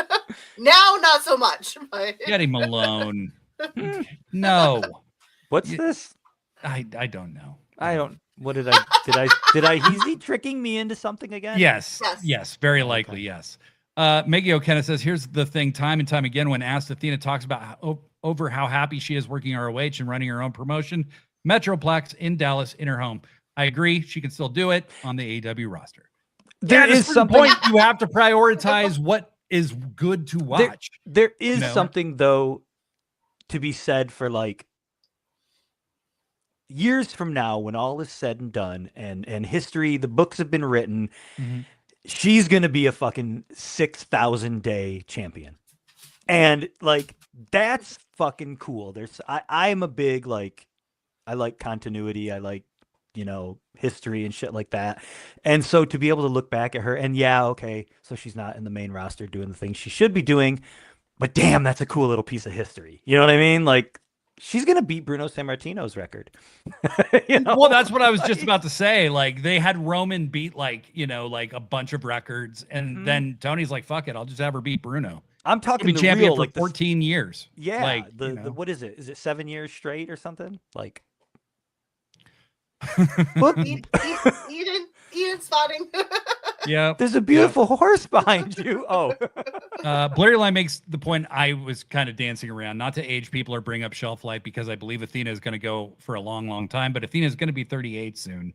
Like this is her prime. I want to see her on the biggest Yeah. stage. That's ultimately what I'm saying. Mhm. It's not, and if she's happy with this, like, bless her, like sure. you're having a great run, but damn it, you should be the biggest woman in AEW for a while, especially It after makes all the work me- she's done. So happy to see these women that are my age doing these incredible fucking feats. Oh, Degree, you said Athena was selling her injury to the point you thought you saw her. Yeah. last match. So Yeah, that's why Yeti Malone was like, we I can't didn't mean believe that- women. that's a horrible thing to say, Yeti Malone. This is horrible. Who are you? Kurt Jangle, Texas native, says MPX rules and I need to get to more shows. Mm-hmm. Absolutely. Absolutely. Hey, I just want to thank our audience so far. This is the highest live viewership we've ever had. Thank you very, very much. So Athena basically gets her ass kicked most of the match. There were a couple rough spots, but I actually liked it because I thought that sometimes you can be a little like off, but it looks like you're struggling with each other. And this was the good kind of off where you don't have to be perfectly fluid and crisp, and they were done the disservice of being put in this match after Okada and Takeshita. So anybody would have a hard time following that up. And I think they did a great job, but basically Mina's kicking her ass most of the match and Athena just hits the O face and pins her. And it really sold how devastating that move is. This is also the point where my wife, still making a puzzle, was saying, these women are making a lot of noises. And that's all she said. They were making We need a to lot have of your noises. wife on the show. I know, dude. She would we be a need great guest. We need to have like a live stream where she talks about, because we do this thing every week where she rates Renee Paquette's outfits. I Oh, don't know. nice. Yeah, she doesn't really like it as much as the rest of us enjoy it. But yeah. I think I'm with your wife. I don't always love Renee's outfits. No. But she's But that's because Renee takes wild risks with her outfit. she does. Yeah, but she But it doesn't mean they work. and every week it's like, oh, let me guess, is she wearing a vest again? And like sure as shit. And then she'll follow it up where she's like, let me guess, the sparkled belt, and sure as shit. Like, right? Yeah. Maggie O'Kenna, not to wildly fantasy book way over the moon, but my God, the Athena Oscar rematch would be unreal. Holy shit. I Not would gonna love happen. for her just to like show up in AEW for like. If Asuka showed up in month. AEW, I would lose my fucking mind. Are you kidding me? Yeah. Kana? Well, I'll talk Is about she- what I thought was going to happen with the women's event because I was a little. It looked like they were gearing up for something, and Athena versus Sari is going to bang so hard. TK, don't be a coward and let Sari win the Owen. So you think they're going to do Sari versus Tekla at All In? I mean, they have time to build whoever wins it, but I'm not sure if they can quite get to that level. We'll see. We'll see. Maggie, heel reads and hot tags. I definitely judge their outfits too. LOL. And look, Renee is from Toronto at the end of the day. The vest in Canada is a deluxe garment. Okay. It's like, it is A deluxe garment. yeah. It's like, you know, how like, when you grow up poor, like when you get to go out to like Arby's, that's like a nice dinner that everybody gets to have. Arby's. Yeah. You that could was- have said Red Lobster. yeah. Kids, don't worry. Olive Garden. We're getting Arby's Arby's. and horsey sauce tonight. It's a big night. Maggie O'Kenna, degree your wife should be behind you doing a puzzle during the stream and chime in for outfits and Cali spots. Well, you let her know. Who She's the fuck is Don Callis? yeah, she's a star in the making. Oh my God. Maggie O'Kenna does bring up, I enjoy the Renee Yes. Canadian tuxedo. Renee leans into the Canadian tuxedo, and I appreciate that. It's I one of the appreciate few that. outfits of her. Sometimes it's one of the few outfits I like love of hers, but sometimes I just look at her and I go, "Girl, what the f are you wearing?" Well, because it's like things that are just like wildly like. I mean, and this is what I like about Renee is like She those are her clothes. Those are her Yeah. clothes. She's not being Mhm. dressed by like No. you know any like those are her clothes. And yeah, sometimes she's not gonna knock it out of the park, but And she's the cool. GOAT backstage interviewer at this point. she is I feel, super the goat. Yeah. yeah, I think she's surpassed Mean Gene. Like she has Mhm. reached the pinnacle Yeah. of her field. Lexi Nair is very good too, though. She's coming up Mhm. and she's come a long way, a long Yeah. time. Uh-oh. Not the Arby's. Kurt Jangle, Arby's had the meats. What does Red Lobster have that compares? Exactly. Unlimited shrimp. I don't think Red Lobster's that good. I just never thought that it. I had You it like it? once. Yeah. Well, no, so I'm a New York, New England girl, right? Like I grew up going to the Cape, having Oh fresh lobster yeah. rolls, like, so the one time I tried, and also I'm an Italian girl, so this is where this is gonna go. I will never, besides the one time I've eaten at Red Lobster and Olive Garden, ever return to those restaurants. I don't think you're allowed. I don't think you're allowed to go back. I am as an a Italian. Polish boy who grew up in a cornfield, and I would also never go to either of those restaurants ever again. The Stephanie K says it's nice to see something different on women than a skirt up to their coochie. Yes. Fair. Yes, we have finally said the word coochie on a live stream. This long. Heel reads and hot tags. Arby does have good mozzarella sticks and curly fries. LOL. Fuck yeah, they do. I think all Um, the Arby's by us are closed. There's not really any open anymore. Well, yeah, it's because you stopped going there. Probably. Yeah. I started getting healthy. Fuck you, mama, 2 times. You can definitely build Tekla versus Sari. Sari is a freelancer and was never in stardom with Tekla. Tekla knows Joshi, but she doesn't know about Sari. And Yeti Malone says cheddar, bay, biscuits. All right. we're There, gonna keep those going. were really good. You can buy those at the grocery store. Okay, do you want to I move on to know. the next match? Yeah, let's move on. Well, Why don't we talk speaking about of Renee, let's talk about her husband. Yeah, the next match was my fourth match of the night. John Moxley versus Kyle O'Reilly. And we've been waiting Look for at this Kyle match. we can root for. Yes, Kyle has beaten Moxley, made him tap what 2 or 3 times at this Twice. point. Twice. Just disgusting face of blood. The guy that Moxley can't beat. And speaking of guys who keep taking a licking and keep coming back, Jim Ross is back on commentary, and everybody got really fucking nervous. What do you guys think? Well, given the fact I'm that gonna give him JR grace. is being tested for dementia and Alzheimer's right now, I was Yes, kind of like, that's you know true. what? He kept calling Kyle That is O'Reilly true. I this didn't think kid- about that. the kid, because Mhm. I think he was having trouble with his name a few times. But it was actually great to hear him on the call because just It's this Jim guy Ross. doesn't Maybe his have last much. time. Mm-hmm. any of these matches could be his last time. He is Jim Ross is the GOAT of my generation. Like, I don't think it's particularly close in that regard. And I loved fucking WCW Jim Ross, who took himself way too fucking seriously. You know, well, he went to West Texas school, and school. But it was good. It was good that JR was there, and they had a really good match.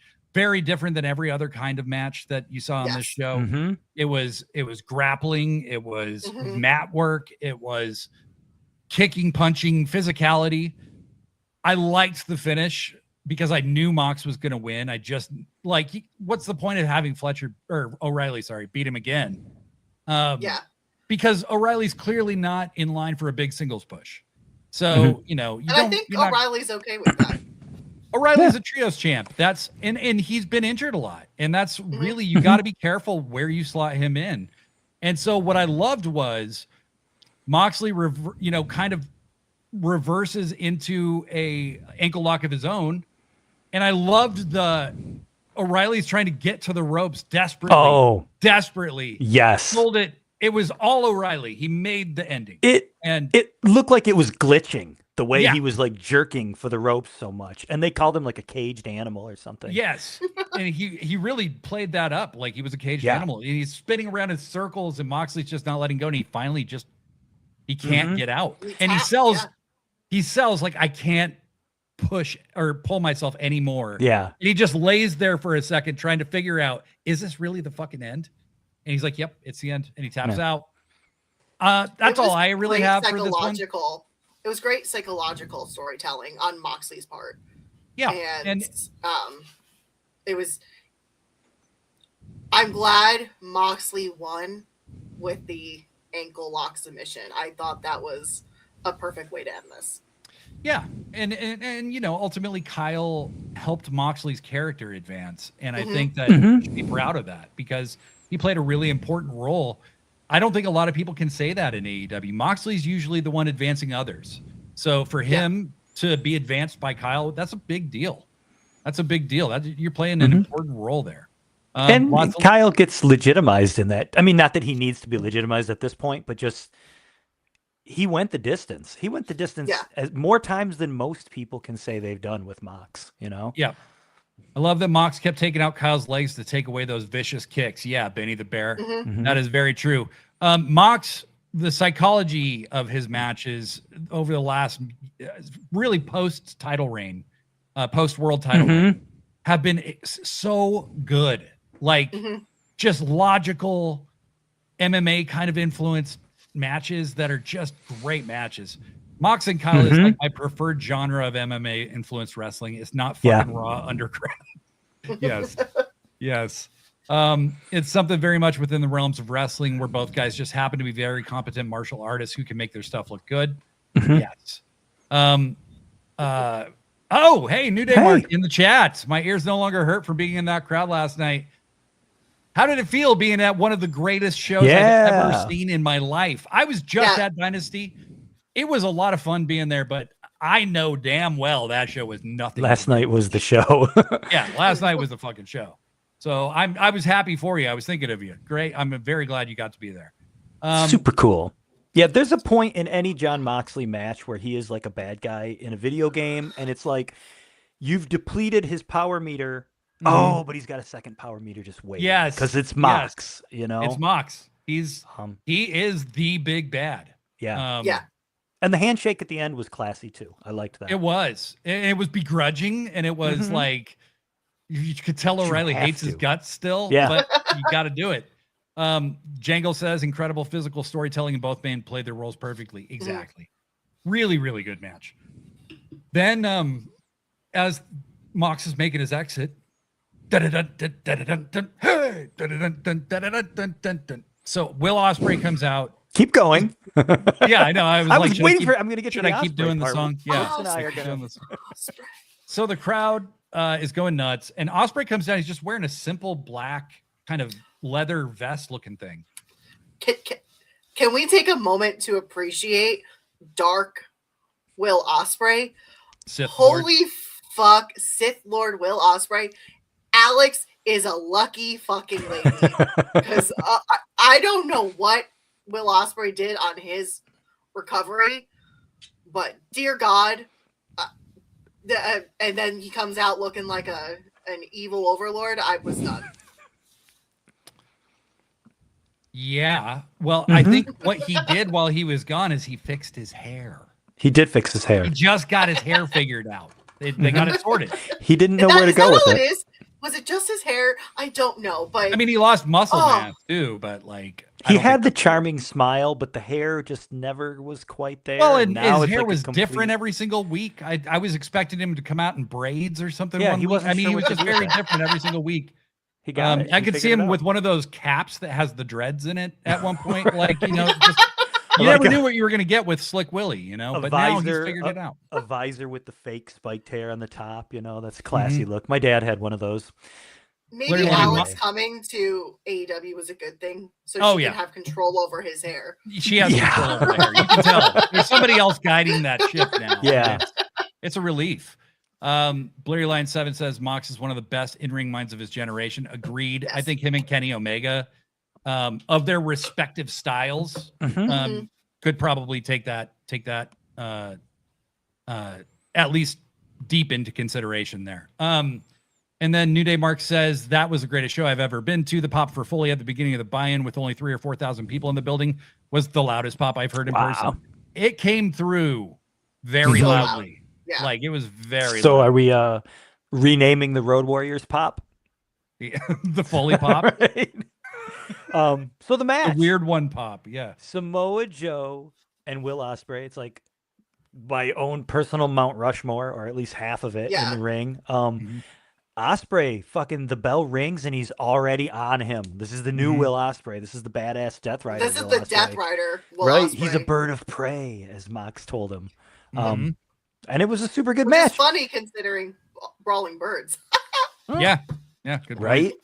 The only thing I have in my notes is that Will Ospreay managed to do a Styles Clash on Samoa Joe, because that was when I sat up. Yeah. I laughed so hard because we all know what his Samoa Joe's history with AJ Styles. Will Ospreay is heavily inspired by AJ Styles. I died.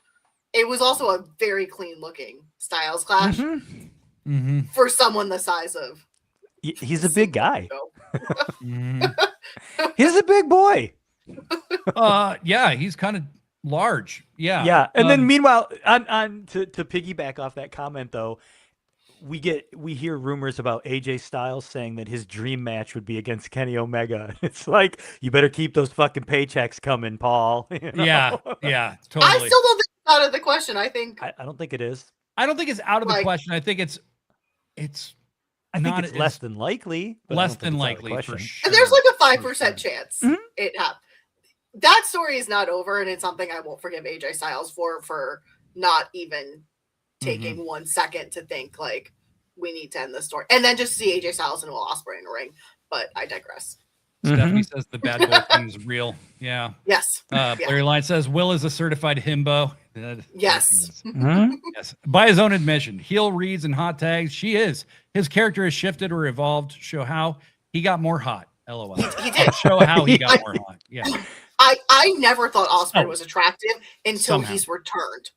And now I'm like, oh, sure. Holy fuck, I get the Will Ospreay stuff. Now, could we take a minute, though, to just recognize the sheer fucking greatness of Samoa Joe? This guy... It's most of my life. He can be anyone that he needs to be. In any situation. I thought for a second he was winning. I was convinced. I was like, oh, Tony's going to pull the rug under us. Because the way Joe was wrestling was insane. I was like, oh my God, they're going to do this to Ospreay again. Right. I'm at a point now where I am always worried about that. Yeah. Like I don't trust anything anymore. Yeah. There were a couple moments where I wondered if Joe was going over. Well, and I thought it was really fascinating. So of course they do the 3-arm thing which they do very selectively. Like most times it's just one and you're done. Like you don't need 3 times to know if a guy's out. Like if it goes down once, he's out. Well, but to build clearly drama. They still showed us that yes, you do, because but I was convinced at that point Ospreay was done. I was like, this is that it. was pretty genius though, because why he's choking out, and they raise it once, raise it twice, and then it's falling, and it just fell on the rope. And like he didn't do the Dusty Rhodes thing. No, Yeah. that was good shit. And Ospreay's selling was really, really good during that point. And the way the camera was set up, Yeah, that was fucking like they had that camera right there for that. That was there were a A+ ton of camera moments work. like that were so perfect. Yep. Blurry Line says you can basically pretend that WWE Joe never happened. This is the logical progression of what TNA and ROH Joe should have become with age. I agree. He's just he could still be a world champion at any time.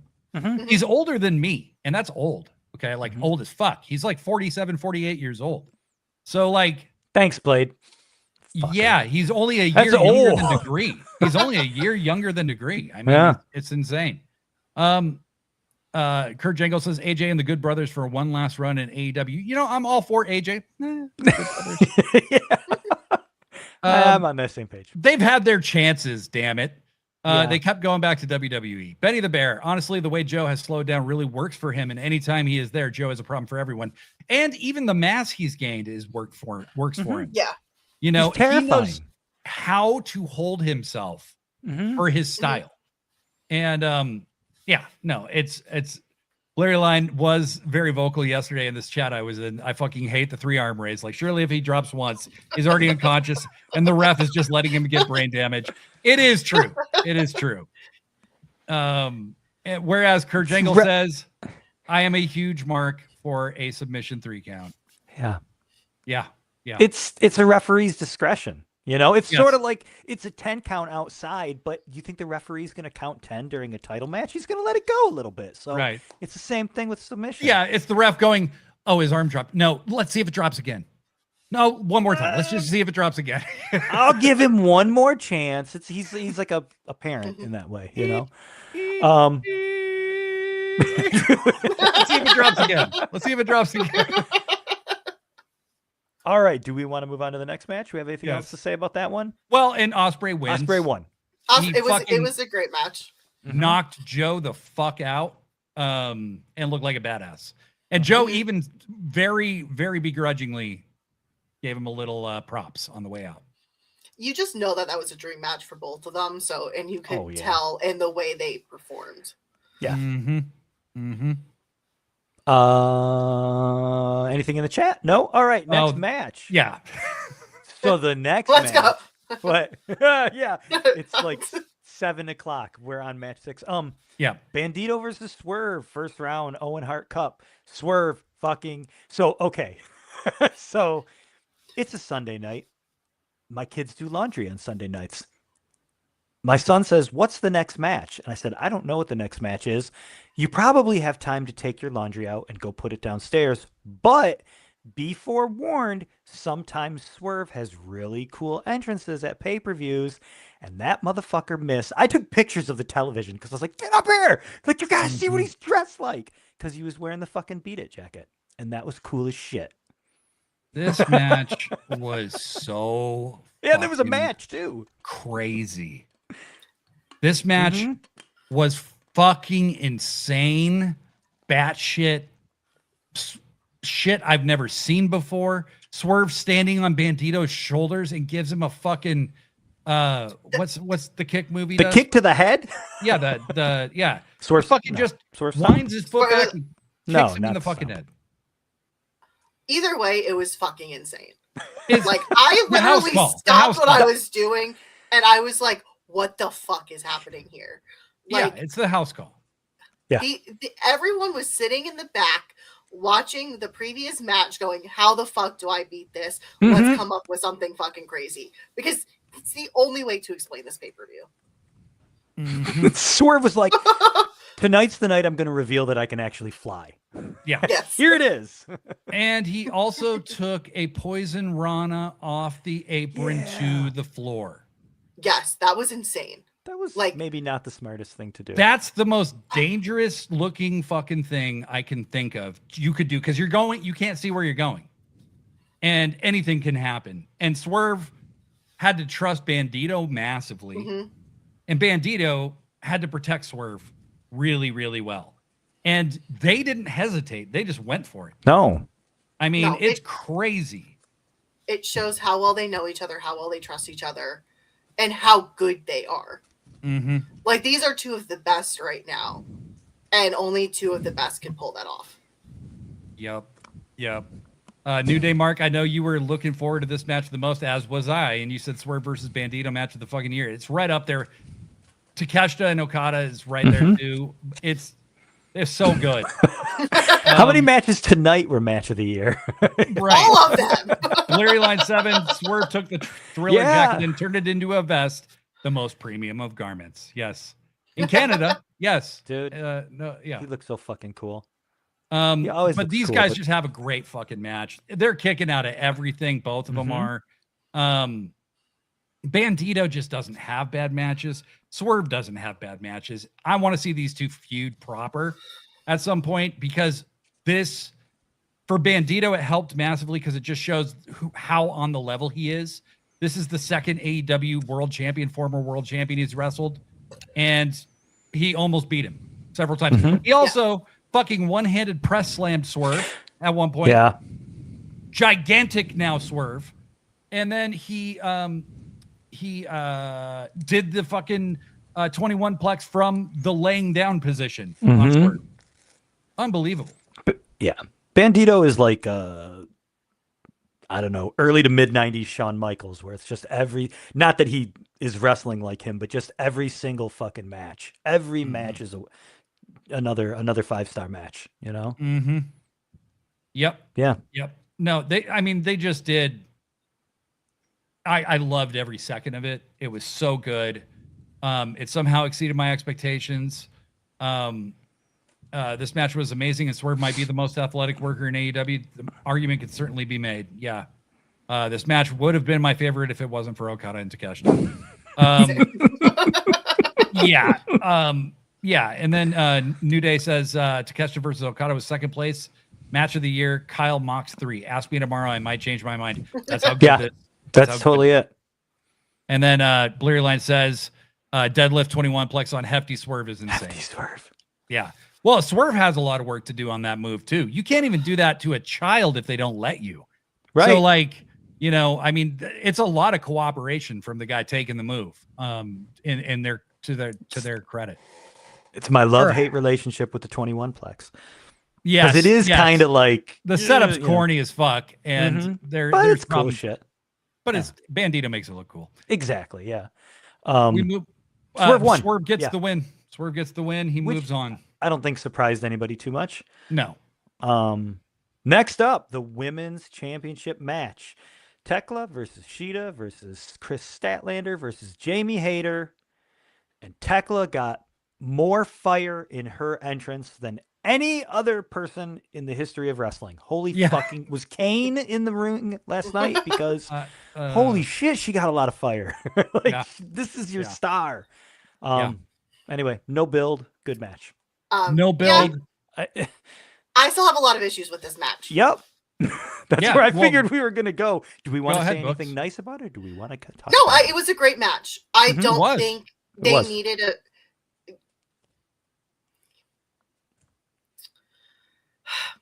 I love that we're building Sheeta versus Stat and like a non-championship feud, but that could have been a match of its own. And it just felt like, let's throw 2 other people in here, including the women's world champion. So we have the women's championship on a pay-per-view. And it just was stupid. And then it kind of felt like, okay, I kept hoping like, okay, maybe there'll be a return. Maybe there'll be a debut. Maybe they're going to make this worth it. To just have this random fucking, we don't have anything for Tekla to do match. And this is where Tony's booking pisses me the fuck off. Yeah. Well, I think there's also like they were trying not to do Jamie Hayter versus Tekla again. Yeah. You know, because they've already done it a couple times. But this is where it feels like one of those things where it's like, okay, maybe Tony has a game plan down the road, but just We have to just stop waiting to the down the road. He has to Yeah. start booking for the now, like and he's- not Mercedes returns, right. not Tony's return. Mhm. Right. Like, It's like, let's just go grab some toys from the toy box and throw them in the ring. Yeah. He could literally be setting something up for Forbidden Door right now. Tekla literally was fired from New Japan /Stardom. Right. Oh, I think that's still going to have a role to play for sure. Oh, I 100%. But why is that not being built more now? They're already kind of made a joke, had her joke about it. Fucking play it up going into Forbidden Door. Yeah. Well, it's like you had mentioned earlier, the Mina looking for Tony's killer or whatever attacker, and it's just that. It's like, okay, look, if you're only going to do one match a night, then give me 5 minutes of Mina in a Sherlock Holmes hat, just so I know that there's something else going on, and that there's one other woman that's doing something beyond fighting for a belt in this company. You know? Yeah. And I think the match is fucking killer. Don't get me wrong, but it was great. It was fantastic. It was a really good match. Yeah. It just feels like women are never going to get that respect on TV until they start booking it properly. And that's when Tony's like, well, it's the ratings, this and that. Book it properly. Show people that the ratings will still be there. It's not that fucking hard. Right. No, and I agree. I don't think there's this crisis with having the women on, but they're kind of booked that way, and it's very infuriating. For a second, they're an afterthought, and Larry this Line world title match was an afterthought. Yeah, no, it was. It was yeah, for big sure. time.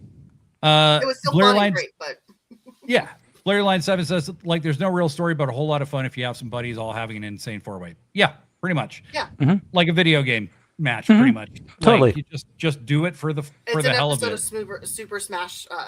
Yeah, and it was a super good match, and it was great. Like, but I was thinking the same thing as you, where I'm like, okay, this is just some cobbled together bullshit, but maybe there's going to be one or two little story arcs that spark off of this and that, and we're going to get something tonight, and we didn't really, like. Well, we did. Well, Sheeta turning. Well, on I guess Sheeta. Chris, yeah, we got Sheeta turning on Stat and like actually attacking her with the cane, and I think that is significant because it was like she kind of going full mask off finally, and I think that'll be more significant as time goes on. But I agree. I mean, I really like seeing Jamie Hayter and Chris Statlander hit each other because they're just two tough motherfuckers just beating the shit out of each other. It's like seeing Bruiser Brody and Stan Hansen beat each other up. Like, yeah, dude.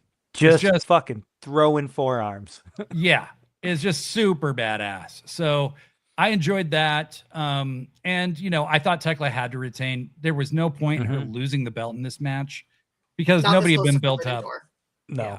And Tekla is, again, like with the pyro and all that, like they clearly know what they have with that lady because like she is getting, it's not just that she's getting a push and she's getting a good storyline. I feel like she is positioned where it's like, this is a future star. It's a current star, but she's somebody you can build on. Your division.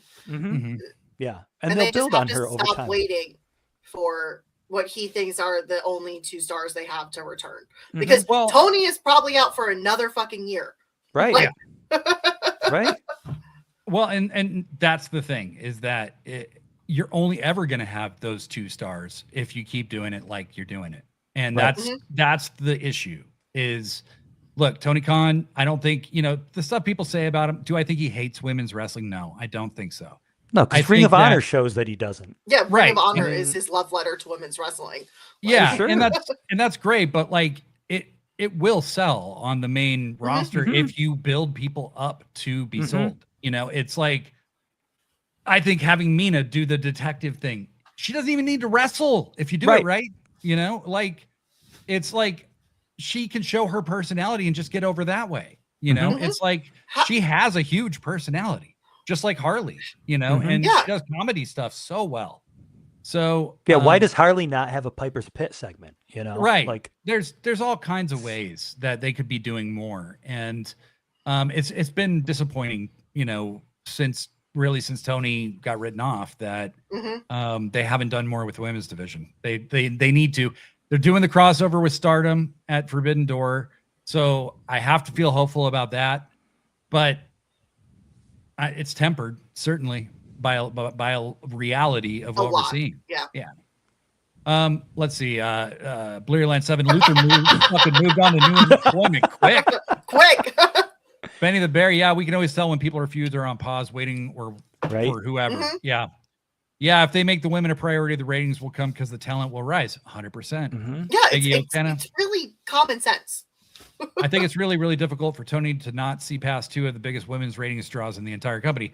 It is, but how are you ever going to have more than those two people? He's build kind anybody of else. doing what Triple H said about his, well, if we lose Roman, if we lose Cody. Right. Yeah. He's doing the same exact thing. That is it's how like the women's division feels. Yeah. It's like that's where he gets hung up on. Like, I know he's an analytics guy, and it's like that's where he gets hung up on. Well, X plus Z equals ratings, and these two characters, and it's like, nah, dude. Like, you just got to kind of book on the fly here, you know. Yep. And Kurt Jangle says this was just to move the sheet of stat. Right. Tekla was basically a side character in the story. And that Tekla's pisses title me. reign Feels Tekla's like Mariah title May. reign feels kind of similar to Mercedes' title reign, which was all challengers, very little story, except for Tony. Mercedes and Tony was a story. But most of Mercedes' title reign, aside from that, was just Mercedes is a huge fucking star. It's a pleasure. It's an honor to be able to wrestle her. Tekla is like challenger monster of the week. Who's Tekla taking out this week? You know, It feels very Mariah May. It's a placeholder. Yeah. And Jangle makes the point I just made, which sucks because why is a champion taking a backseat to another story? Yeah. With only 30 minutes of screen time per week, servicing 3 championships, it's pretty impossible for any of the women to get over. Notice how over Mercedes versus Tony was because all TV time was dedicated to it. Yep. Tekla's building Forbidden Door on her own by attacking Okada at the US Stardom show. Yes, agreed. Yeah, agreed. Tekla is such a huge personality that she can kind of carry that. You know what I mean? Which is fantastic. But she's made the run her own by doing her own thing, and she succeeded in spite of the booking. She succeeded in spite of the booking. And I fucking love Tekla, and she's honestly one of my. I would put her in my top 5 favorite promos. Period. Right now, like I just love what I get to see her because she is so funny, and she is so amusing. She's unhinged. She's entertaining. I remember seeing her in Stardom. I didn't see her before Stardom. I know she was in other places, but I remember thinking because she talks so much shit in the ring to her opponents, she'd be like, she'd just be constantly talking shit. And I was like, she would be a big star in America. And I want her and Okada bitch off. Right. That's all I want. It's Okada going, bitch. And she's going, dumb bitches. Yeah, right. Dude, yeah, she just approaches everything so differently. Like, I've read interviews with her where she talks about not really growing up as a huge wrestling fan. Which usually is the kind of thing where you're like, I don't like that. But she respects it. She clearly respects it. And yeah, she's just coming at it kind of as an artist.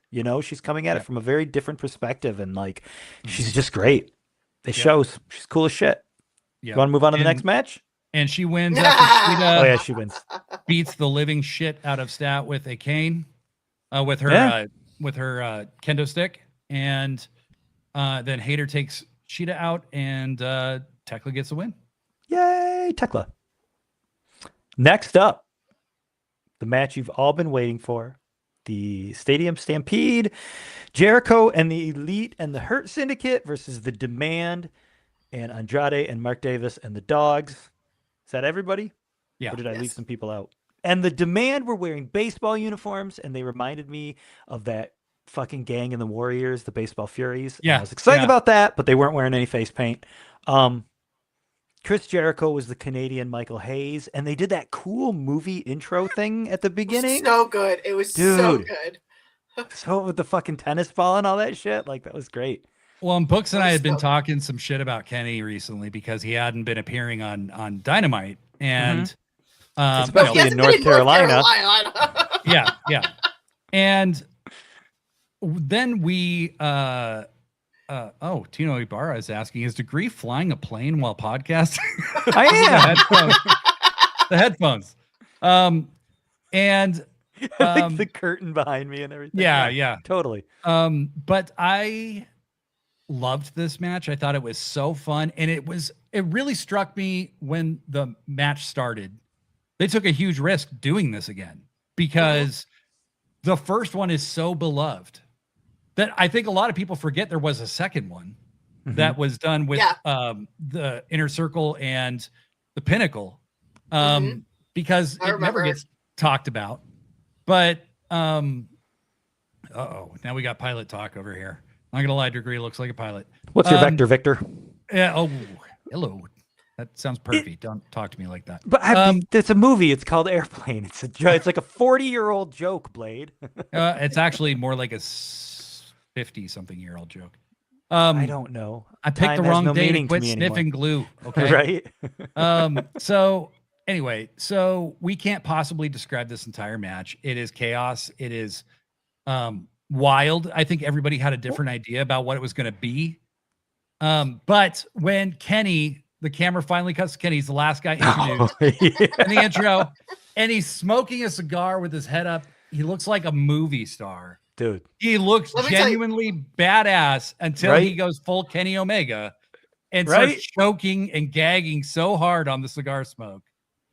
Because this man does not smoke. That would all not be was funny. Forgiven. Yeah, it would not be funny if anybody else did it. That dude it fits his character so perfectly. Yeah. I've completely forgiven Kenny Omega. First of all, he had that heel hair where the blonde is kind of growing out. He's going back to like the ramen noodle style. Yeah. Yeah. He had that suit on, and then he did that. I was like, Kenny, all is forgiven. I'm the reason why you're not coming to North Carolina. I understand. I'm a creep. I get it.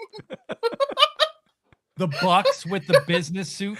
Yeah. Do you think they had PTSD? With the cape? I literally was like, I was worried we were going EVP there for a second. I was like, see, you could have had so much fun with the EVP with the tassels if you really want to get over. Yeah. That their outfits were so awesome. There was so much cool shit that happened in this match. It's goofy wrestling. And I gotta say, I have missed AEW being this unhinged and out there. Yeah. They don't need to do it a lot. They don't need to do it all the time.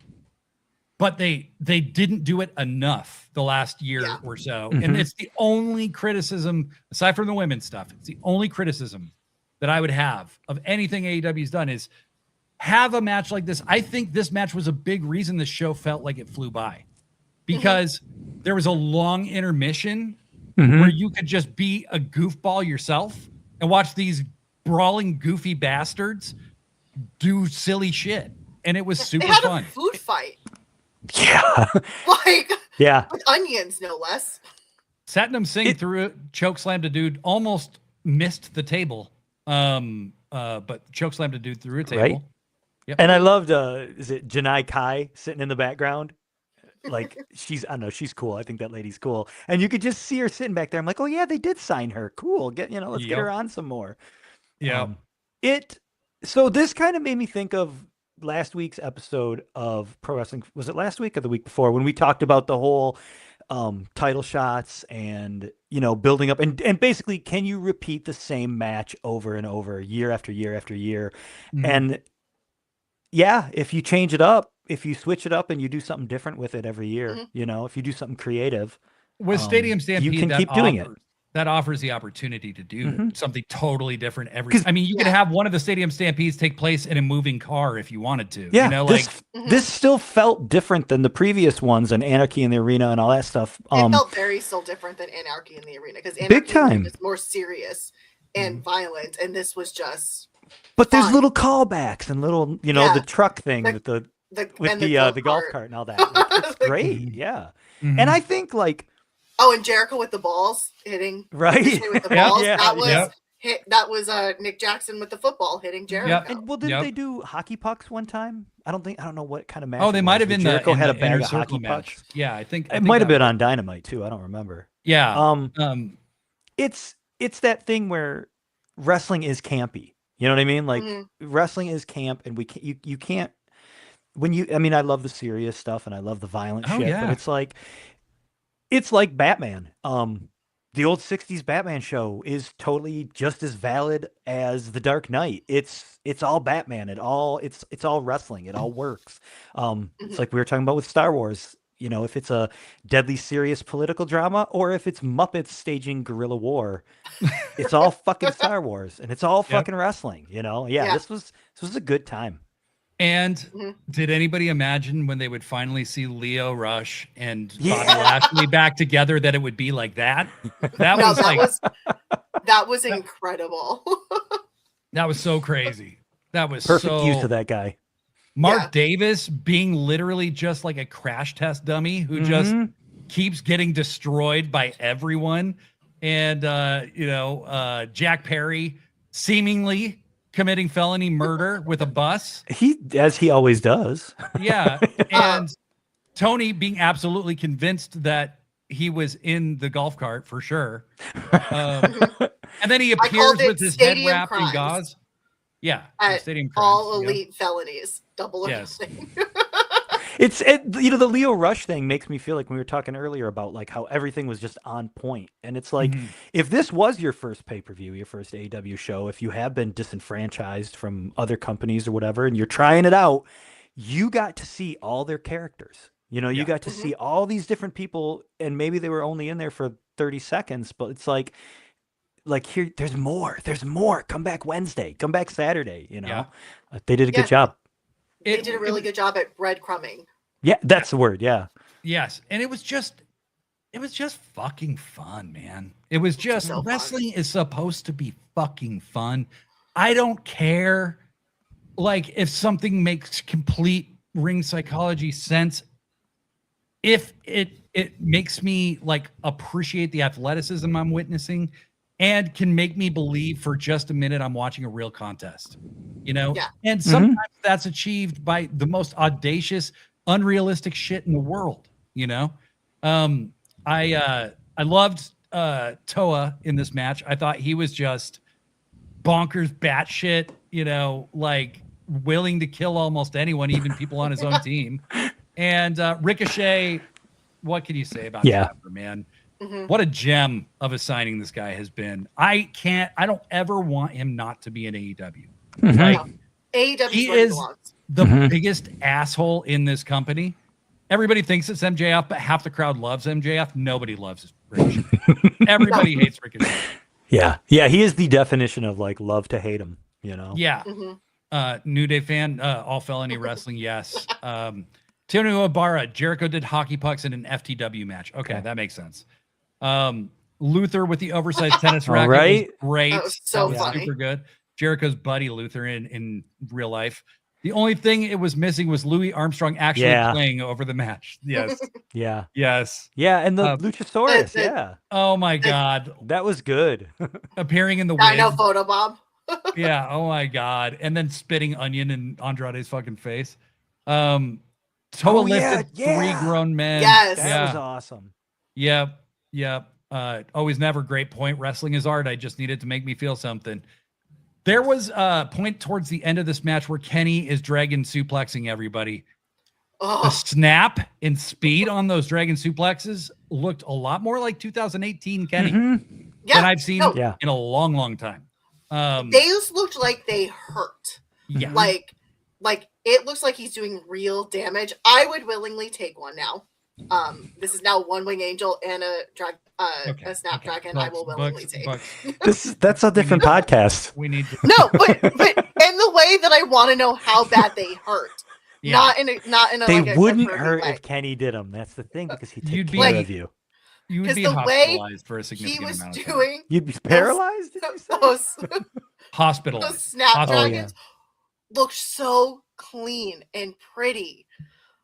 Like, it's the only way to describe them. They were clean and pretty. Kurt Jangle taking, obviously, just trying to upset me, all onion wrestling. What AEW really because you don't like onions at all. That's fucked up. Onions aren't like a food I don't like. They're my fucking mortal enemy. I hate onions. They're really trolling you right now. Yeah. And First on Callis made fun of you. This entire week, AEW, like one of my favorite things in the world, just made their entire programming about onions. And that one time when, I mean, hold on. Let's get back to what Books is talking about. That time that Don Callis specifically called you out, that was over the title thing, right? That was over the unified title. Yeah. There's people who don't understand what the unified title is. There's one man, and his name is Blade Daly. I understand. That was wonderful. I just thought the belt was beautiful, and it was stupid to introduce it and then get rid of it so fast. I'm with you on this. We all know I'm still bitter about this. And they have too many goddamn titles. I mean, everybody knows that. Everybody, and now, we were talking about how confusing all the belts were, like the names of them and everything. And then somebody else the other day I saw on YouTube going, I get really confused about which belt is which and who has which one. Because the national, international, and continental, that's confusing. It's because they're layered like an onion. God, it makes perfect sense. Get your onions away from my AEW. You will not drive me away, Satan. Books, you just want Kenny to grapple you, according to No. He looks like it's he's okay such to say it. A nice, like, wrestler. Like, some people look like they genuinely fucking hurt you in the ring. Kenny is just like, how do I do this move to protect you? Man, I bet that guy's real good at wrestling. New Day Mark, the one-winged angel off the apron through the table, looked insane. Yeah, I don't actually remember who he did that to. Oh shit, I don't remember. I just remember thinking, what the fuck is he? What the fuck is he doing? Yeah, it might have been. It was Clark one of the gates of that. Yeah, it might have been. What was? Or was it Finlay? Did? Somebody was in like a. Oh, go ahead. I'm sorry. Because he really was taking out that you fucked up the Bullet Club shit out on Clark Connors and Finlay last night. And then they all started doing like moonsaults on people and like. Super it was kick, like successive, the super orgy, and that part where they had somebody was in like a I don't know, some sort of submission hold, and like they would grab, like the Don Callis family was grabbing somebody's hand, and then they grabbed somebody's hand, and then they grabbed somebody's hand, and they formed that chain. So good. It was Kenny. That was they did that on Kenny. They did that on Kenny, and then MVP gets up on the apron with the cane, and he like looks back at the entire line of people. Then he breaks the chain, and they all fall down. That was so good, so good. They had so many great spots. See, I'm just gonna say Kurt agrees with me because Kenny's suplex would be more effective than a chiropractor. It's not dirty. It's literally just like that would crack you my have back. the purest of intentions. Yes, we all know. I believe that there are two separate conversations. One is clean and is just curious about professional wrestling and the art of professional wrestling, and there is a separate conversation that she is also having within her own mind. But the second one is kind of coming through the first. That is just in my mind. It's just seeping in a little bit. Well, there's another really impure conversation that's going on in the chat about onions, and it's upsetting to me. Yeti Malone points out Excalibur said no one has ever used a tennis racket in pro wrestling, which was clearly a rip against Jim Cornette. Do we think so? You gonna cry about it, Blade? No, because I don't have any fucking onions near me. So no, I'm not going to cry about it. I can't wait to grill up my onions for my burger tonight. Thinking of Blade every time. Now, I will say this. I would grill onions. I would cook a burger with onions on it and then just scrape them off before I ate the burger. Because I like the flavor. Okay. I like the flavor. The texture is an abomination. Oh, tomatoes are like that with me. I don't like tomatoes. Yeah, everybody has a food they don't like the texture of, you fucking freaks. I'm just more of a freak about it than you guys are. You could have stopped that. I'm more of a freak about everything. Too many belts. Too many belts. Yes. Laughs in CMLL. Also, New Japan has too many belts. They have literally an entire separate set of belts that was for their American promotion that it isn't in America. Yeah. My cousin Tony Blades doesn't need onions to cry, but they sure help. He does just fine on his own. Second Bleary Lines question here. Is onion powder okay? Yes. I put onion powder on stuff. Interesting. Do you like those little onions that you put on like green bean casserole? Like they're like like crunchy onions? Yeah, and you just eat them right out of the package. The green onions? No, they come in like a little tin, and they're like the fried onions. Like what? Funyuns? But not Funyuns, the candy. Like No, they're fried onions. Yeah. That's literally what they are. They're fried onions. All right. So I like Leo Birdias says it was Andrade who took the one-winged angel through the table.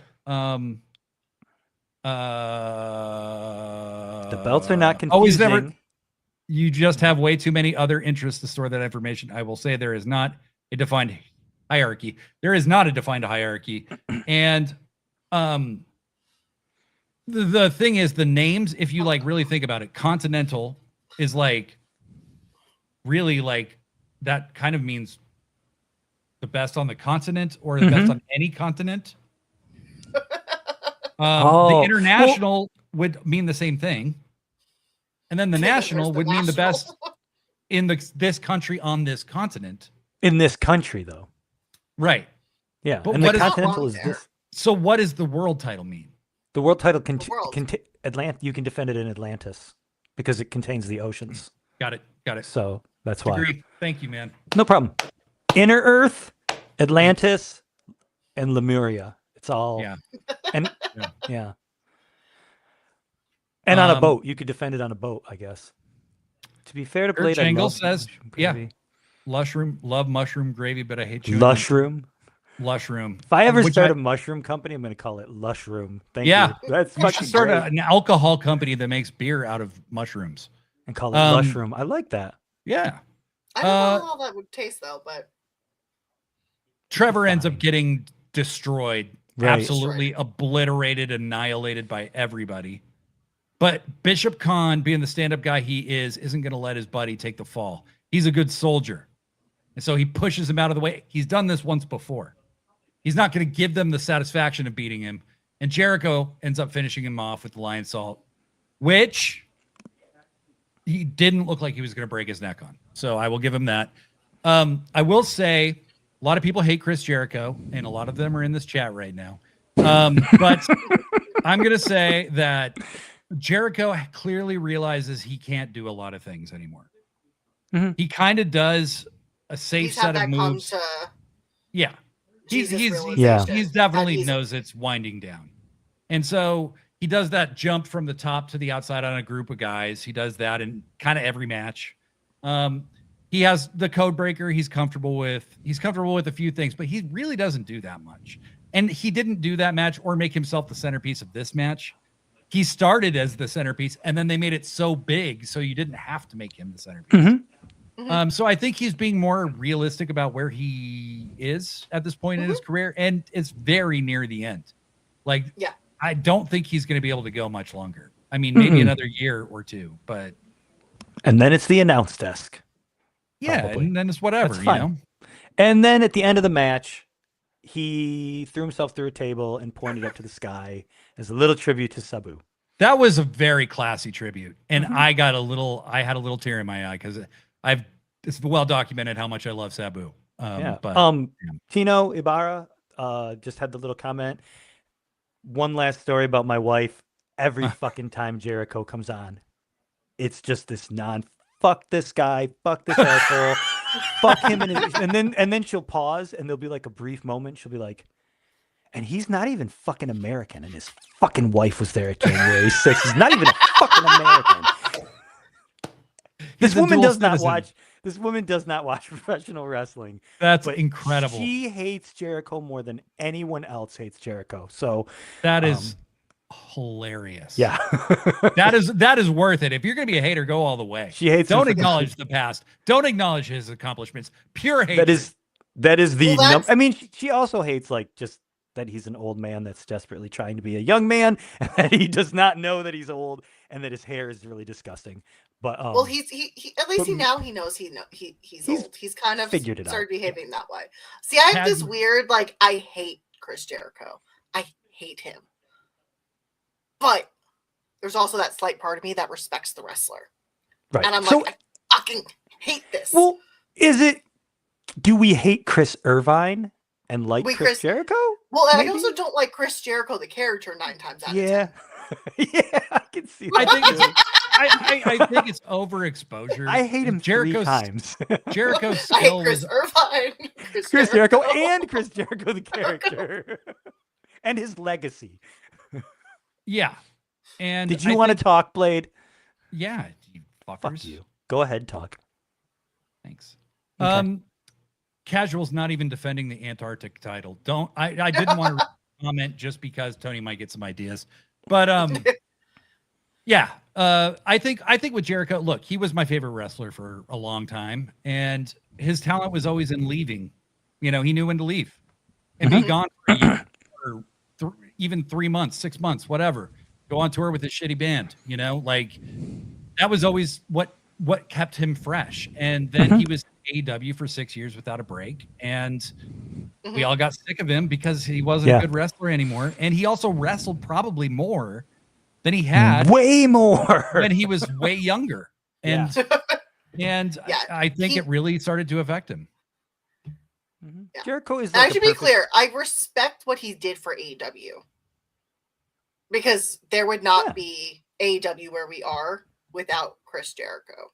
New Day Mark saying we have to acknowledge that. I mean, Jericho's the guy where every wrestling fan is a hypocrite, because we all like to get on like our high moral ground of like, I don't like this person and I have all these reasons why I as a wrestling fan do not like them. But everybody's got one guy that breaks all those fucking rules, and Jericho's that guy. Because like Blake said, the problem with the moralism is that you have your faves, and if they get brought into something, if Kenny Omega gets brought into something, don't you talk about my sweet baby angel that way. But that's the thing. He's not a sweet baby angel. When people say, he is. "Oh, this person's unproblematic," it's like you just don't know them. Right. Everybody's problematic somehow. Unproblematic. Kenny, he might be a bad example because he is a cherubic fellow. But yes. New Day Mark, there are two kinds of wrestling fans. Those you who have love the young Sabu, buck sitting right there. and those that are wrong. Yeah. See, always never. He's just owning it. Nah, I don't respect shit. Fuck him. That's right. Always never. Well, my wife. Well, that's what I was saying. It's not him I respect. It's I don't think AEW would have gotten the TV deal that they did when they did if it wasn't for Jericho being signed off. That first TV Jericho deal, he was a their huge biggest part of that initial success. Yeah, 100%. I can't not take and I can never that. stop thinking about the fact that 30 years ago he yelled at Lenny Lane because he had borrowed his Loverboy tape and never gave it back, and I was a fan ever since. I can't stop. Stephen Watson says, I just don't, new commenter, Stephen Watson. Hey. Hello, Stephen. I thank you for listening. I just don't care about him at this point. Nothing he does interests me. He's had over 30 years and I've moved on. You know what? Fair enough. Fair enough. That's and totally speaking of moving on, we should talk about the main event. We're almost there. I'm sorry, I really like this comment. You Books also forgot Don Callis. But Books' list of enemies includes Chris Irvine, Chris Jericho, Y2J, Lionheart, Painmaker, The Wizard, Jack Action, and The Learning Tree. I don't even know who Jack Action is. That was Jericho's proposal for his original wrestling name. He wanted to call himself Jack Action and was talked out of it. I always thought the name Chris Jericho was actually pretty cool. Bobby Lashley is my one guy. I dropped dozens of others. Yeah, Bobby's a trumper, but you know, I get it. Yeah. New Day Mark Kenny doesn't read books. He says words are for losers. He likes video games, and I'm sure he plays them in story mode. All right. That's like a book. Maggie kind of went through an old box of wrestling shirts. First one, Marty Skrull. My buddy was a huge Marty Skrull fan. He loved the villain. He stopped watching wrestling actually shortly after speaking out, so that wouldn't surprise me. But even speaking of like the moralist thing, the majority of the elite are still friends with him. Yeah. And I choose to look past that because I think they support what he did. No, but I think that they're just like, well, we've been friends for so long. Right. But I think that's why Serena Deeb still has a job, because isn't she his wife? Yeah. I mean, there's always like why is she working? I mean, she's a very talented wrestler also, but it's kind of like it's like, sure. I think Deeb is a super talented wrestler. What's your problem, but I think there's a million people you can. I've hated her from day one, and I don't know why. But Wine Mom, that's what we always call her in our house. But it's like, that's not what I call her. Look, it's like we can't give Marty a job. He's our buddy. We can't give him a job, but we'll just give you a job so that I think that's why she's still working there. Anyway, I call her something much worse. Oh wow. Benny the Bear Jericho is someone who I go, why? Then he puts on a Lionheart vest and I go, well, okay. Yeah. Fair enough. We all got our people. You know what I mean? We all got our people. I'm never letting speaking of our go. people, let's talk about the main event. Oh, right. There was a main event. Yeah. Wait. I got hot. The show opens okay, this is where you should have used that artwork that I created for the show, because Darby's a fucking Ninja Turtle in the beginning of this little video package. Serena, yes, she absolutely does. Yeah. And she has a little one. Yeah. That's awesome. So Darby's in the sewer, hanging out Yeah. like a Ninja Turtle. Yep. And then my only other note for this match is, this is a big show. This feels really big. So That's all I had. what I would say is that Darby Allin was a very successful champion on so many levels, because I don't think you will ever look at him the same again. Now, he is a legend, and he has risen above just being a main eventer now. He's like at the same level that MJF and Moxley and Kenny and Hangman and Swerve, and like, he is the elite of the elite, and he's believable against anyone at any time ever from here on forward. And I will say something I noticed particularly in this match is how good of a technical wrestler he is, because you kind of forget it. And then they seem to focus so much more on his technical abilities as opposed to his stuntman abilities. And it just kind of cemented why they made him champ, why he's a good wrestler. And I thought for a moment there, the way they were portraying his technical ability, that he had it in the bag. I was like, oh, I did too. so they are showcasing his actual skills. Holy shit. They say the best things in wrestling are when you take yourself and amp it up to 11. And in this match, much like in the story, Darby's body seemingly started to turn to dust, because he did a dive at MJF at the very beginning of the match, and he did it very badly. Oh, yeah, that. I thought that Max was going to be it. Clearly there. can see that he is not positioned right to go through those ropes, and Max tries to push him up a little bit. So Max kind of is the reason that he hit that top rope, which somewhat mitigated the damage. But Darby still landed on his neck and shoulders. I mean, that was a nasty landing.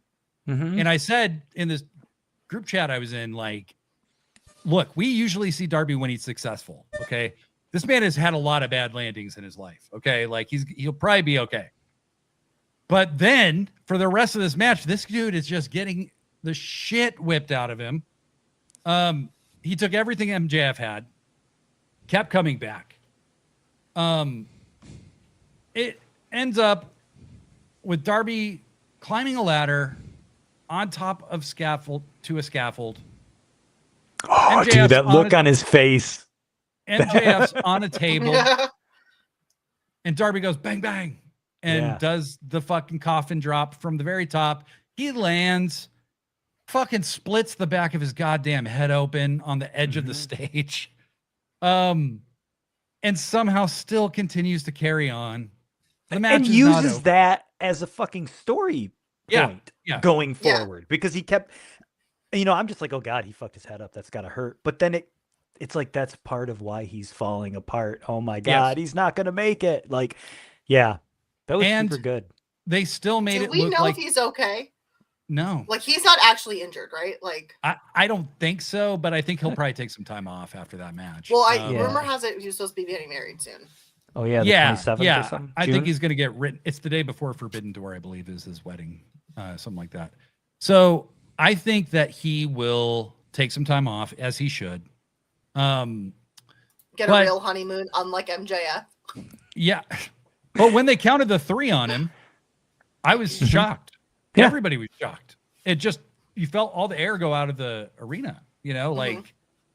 Even though common sense told you that MJ, I mean, with the night, the shit, dude, the week before Darby won the belt, we were like, well, Darby's going to win the belt and then he's going to lose it at Double or Nothing. Like, we all knew, but I was shocked too. Well, and I will say, because this is something Mr. Books pointed out, he said, when have you ever seen a hair match where it actually does not happen? Yeah. Yeah.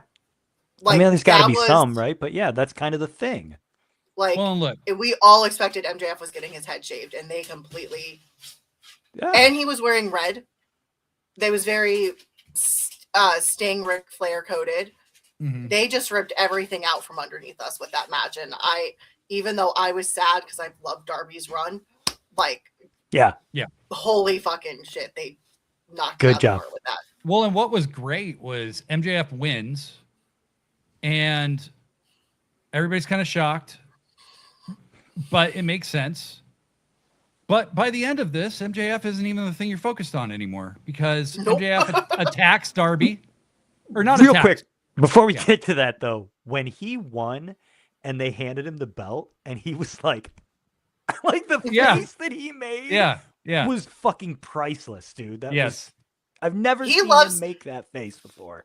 In kayfabe, he loves that belt more than his wife. Yeah, Yeah. totally. Yeah. Totally. Like, Yep. And oh my God, that guy's just great. But anyway, yes. So then afterwards, So afterwards, Kevin Knight runs down because MJF wants to stand on Darby the way he stood on Hangman. And on he his does. corpse. Yeah. And he does. And clearly this is like part of a story they're telling with MJF where he sends everybody out on stretchers, blah, blah, blah. And you know what? Legitimately, he beat Hangman clean given the stipulation of the match. He Mhm. beat Darby clean, basically. Mhm. You know, so like he is sending guys out on stretchers. And Kevin Knight runs down. You know, he's got history with Darby. He's Mhm. he's He's his trained- buddy. He's trained at the Buddy Wayne Academy like Darby did. They have long history together. And Max gets off the stretcher and they're jawing at each other, and Kevin Knight climbs the turnbuckle to seemingly jaw at Max, but everybody in their head, as you're watching him climb, you're like, wait a minute. I knew something was wrong No. that moment. I was like, No. no way. Because Kevin Knight was weird at the end of Dynamite when Mhm. that was an unnatural, weird thing. And a guy who uses his own nickname as often in a promo as he does, like, that's a heel. You don't go the jet, the jet, the Yeah. jet, the jet, the jet, the jet, the jet.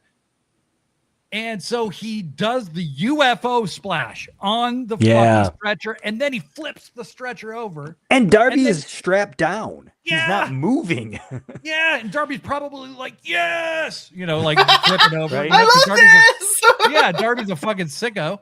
And then the Jet Knight kind of grabs his head like, what did I just do? And then he kind of goes like, like he had this evil looking fucking smile on Mhm. his face. And I He's been realized in that planning moment, this.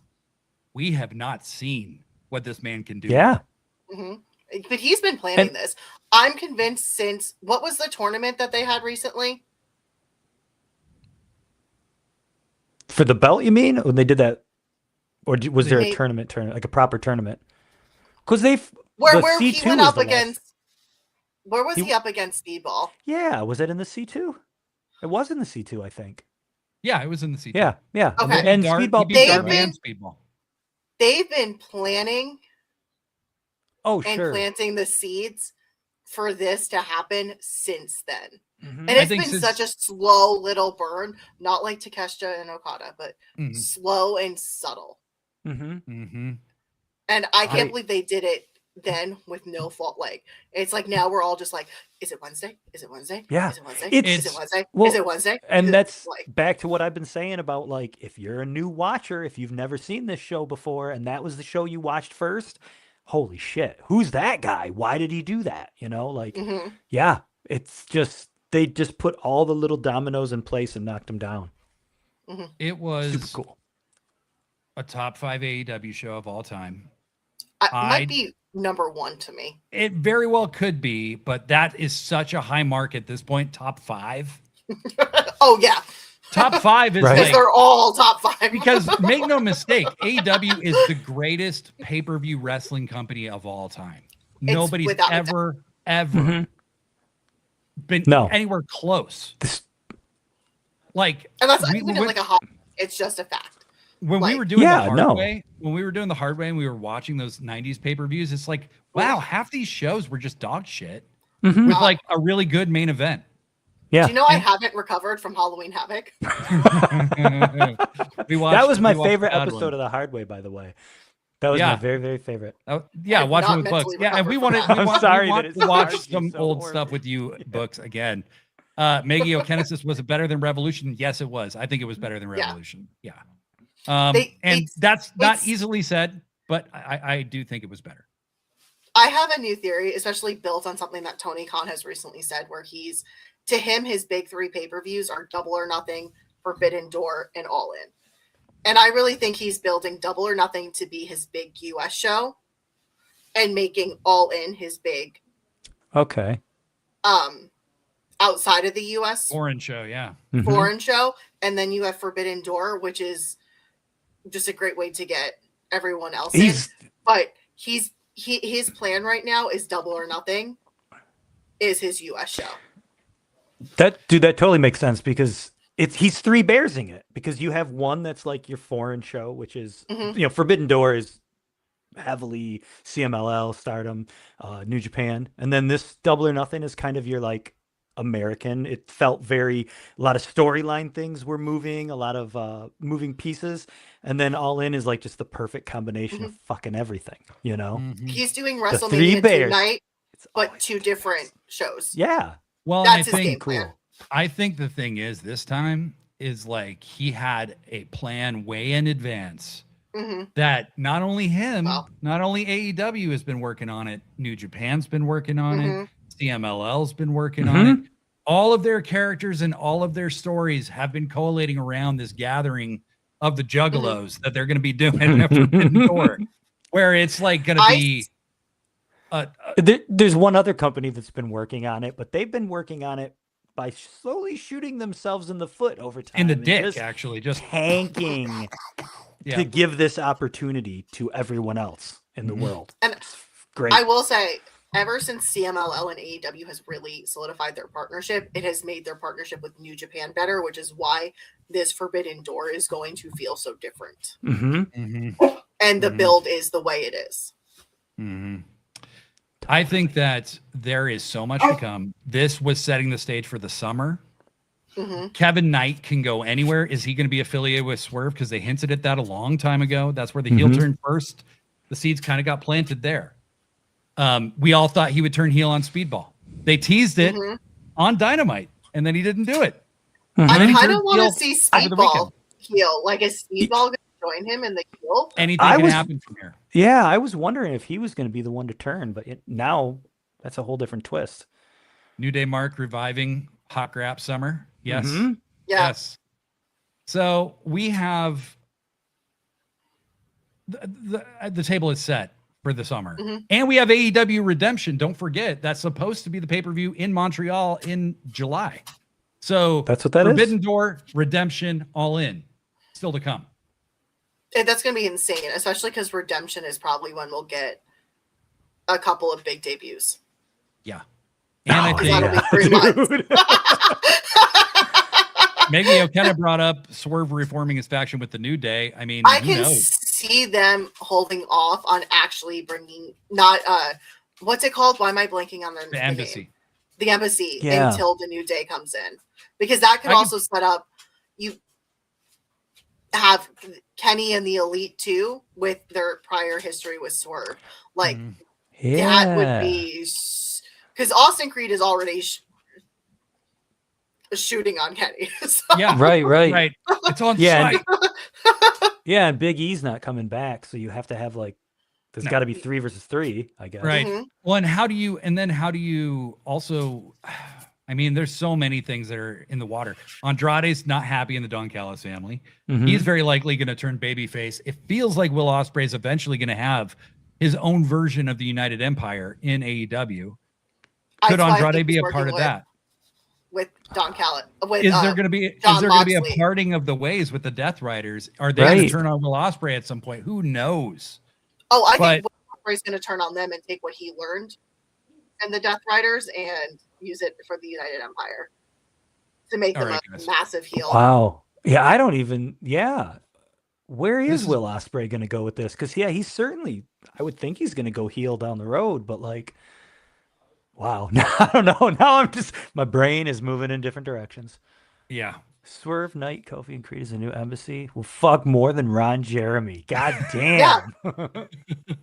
I literally just came up with that. Like that would be so fucking good. Yeah. Because there's already built in like feuds there. There's a lot of shit built in there. Yeah. It's gonna be a good summer. Yeah. And so maybe I've Jay got White will return in time for Forbidden Door. Nope. And he could beat up Finlay. I say just put Mick Foley in the Bang Bang Gang at this point. Just make him the leader. He's already got it built in. All right. I have to mix this, everybody. So I need get to the go fuck eat out of dinner. here. I I have gotta to end eat the dinner. stream. You guys stay to make sure you upload. Everybody else, thank you so much. This was a joy. I can't remember an episode we did that was this long ever, maybe. It's been a long time. I am not going to be vigorously editing this, so it's going to be kind of as it was tomorrow on your podcast platforms. So enjoy it. Tell your people about the show. Have them stop by. Have them join in. We try to have as much fun as we possibly can here. Make sure you subscribe to us on YouTube. That's Sit Down, Shut Up, Mark Out, and Pro Wrestling Forever on Mondays. We're live, Degree and I. Books and I have been live on Fridays. So make sure you join us at 6 p.m. Eastern, 3 p.m. Pacific, 5 p.m. Central on those days. Do you want to plug anything, Books? You have like 7 podcasts, don't you? Yeah. There's the Books and Beck show. Yeah. In which you will hear me fully rant probably next week when it comes out about women's wrestling and how much Tony and just everyone else has been dropping the ball on women's wrestling. Yes. I got to go let my dog out. All right. Who let the dogs out? Degree. Okay. Bye, everybody.